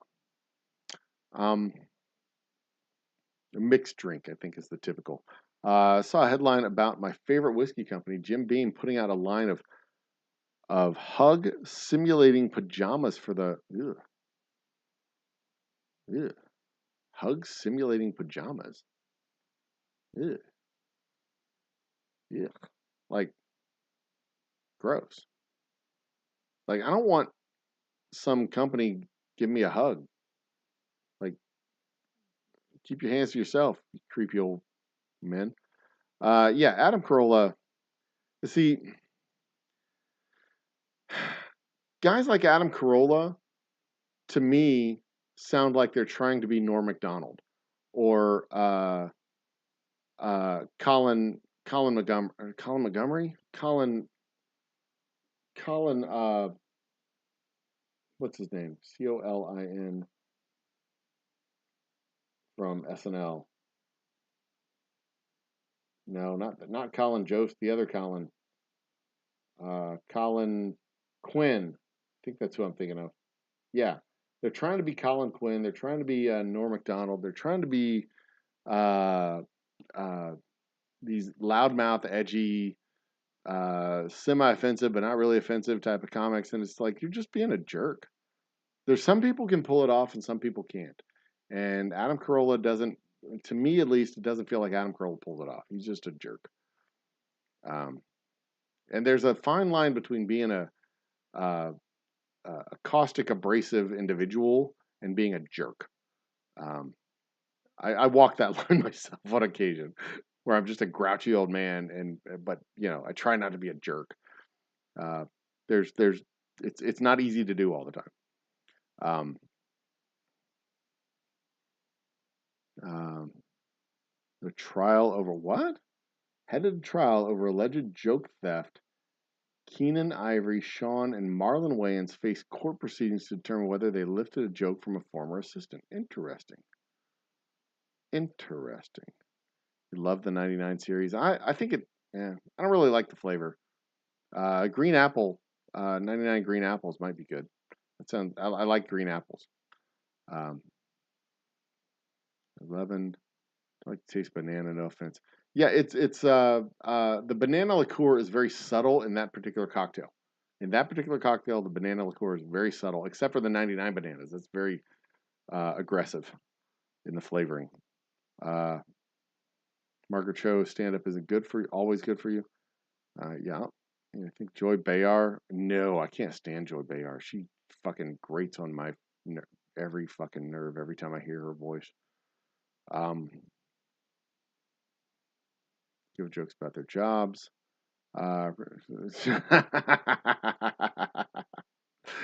Um, you watch The View daily to relax? Wow. I don't have cable. I don't watch network TV at all, except for when there's a sports ball game on network TV that I need to watch. Then I'll watch network TV. But for the most part, I do not watch network TV at all. Um, yeah. So there you go. But anyway, guys, I'll see y'all tomorrow night. Tomorrow night we got the music with Same Old Circles playing. They start at 7 o'clock.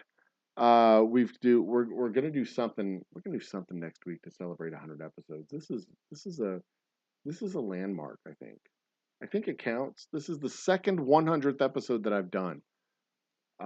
We did our first 100th episode and then shut it down for 3 months. I don't have any plans to shut this down. We got another week of shows, and then I'm going to shut it down for a couple of weeks for Christmas and New Year's, and then we're going to come back for our holiday special. Maybe I'll do a holiday special for Christmas. I don't know. No, I won't do a holiday special for Christmas. For New Year's, I'll do a holiday special for New Year's, and then we'll come back and do some other stuff. I might even take a couple of weeks off in January and kind of figure out where we're going to go, with the shows and programming in the new year. Might just carry on do a lot of the same because we seem to have found a formula that works. I think, and I kind of enjoy doing it. It's sometimes it's a lot of work and it wears down on you, and you're just like, golly, I got another fucking show to do this week. Ugh.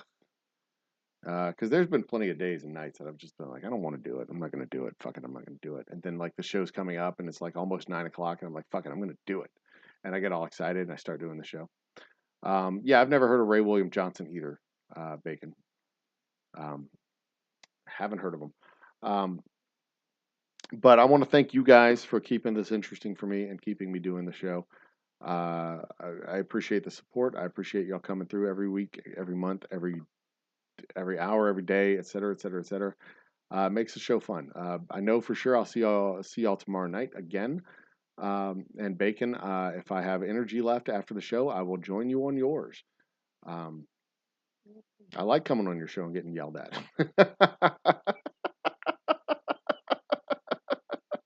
It's fun. It's fun. It really is. But no, for real, I do thoroughly enjoy coming and hanging out with you guys over there as well. But in the meantime, tonight I'm going to go to bed. I'm going to hit the sack. I'm going to go to bed. Going to have my parting shot. Drink my last drink. Play my harmonica just a little bit. Let's do that one more time. Let's move the microphone over here.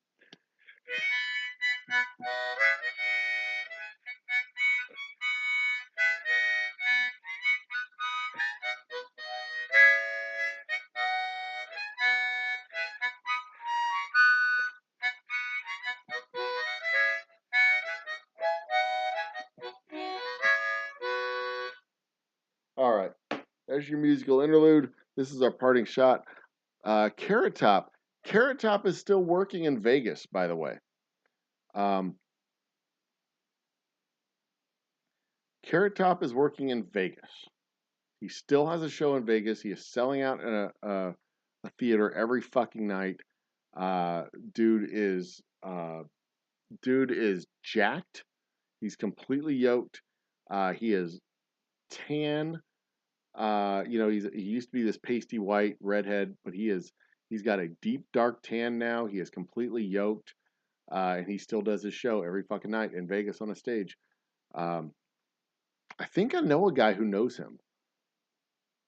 I have to ask my people. They either know him directly or they know a guy who knows him. Because I know a lot of some of the comedians I know worked with Pauly Shore, and they can confirm that he is a piece of shit, an untalented piece of shit. But I think I know people who know. They either know him directly or know people who know him directly. So I'm either 1 or 2 degrees away from Carrot Top. But yeah, he's still working. Remember Yakov Smirnoff? He's working in Branson. He has a stage show in Branson that he does every night.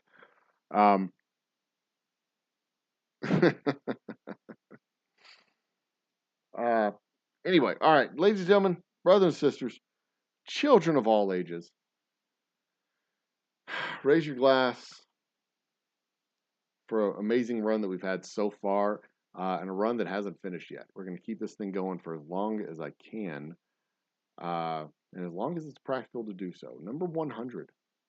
Number 100 in the books. Right there. Look at that. Number 100. Here's to another 100. Cheers to all y'all. Think with your whole brain. Love with your whole heart. Think with your... be awesome to each other.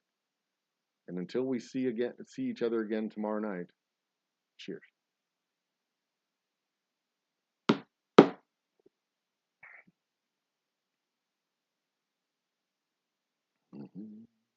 That's the wrong scene. Let's go, guys. Bye now.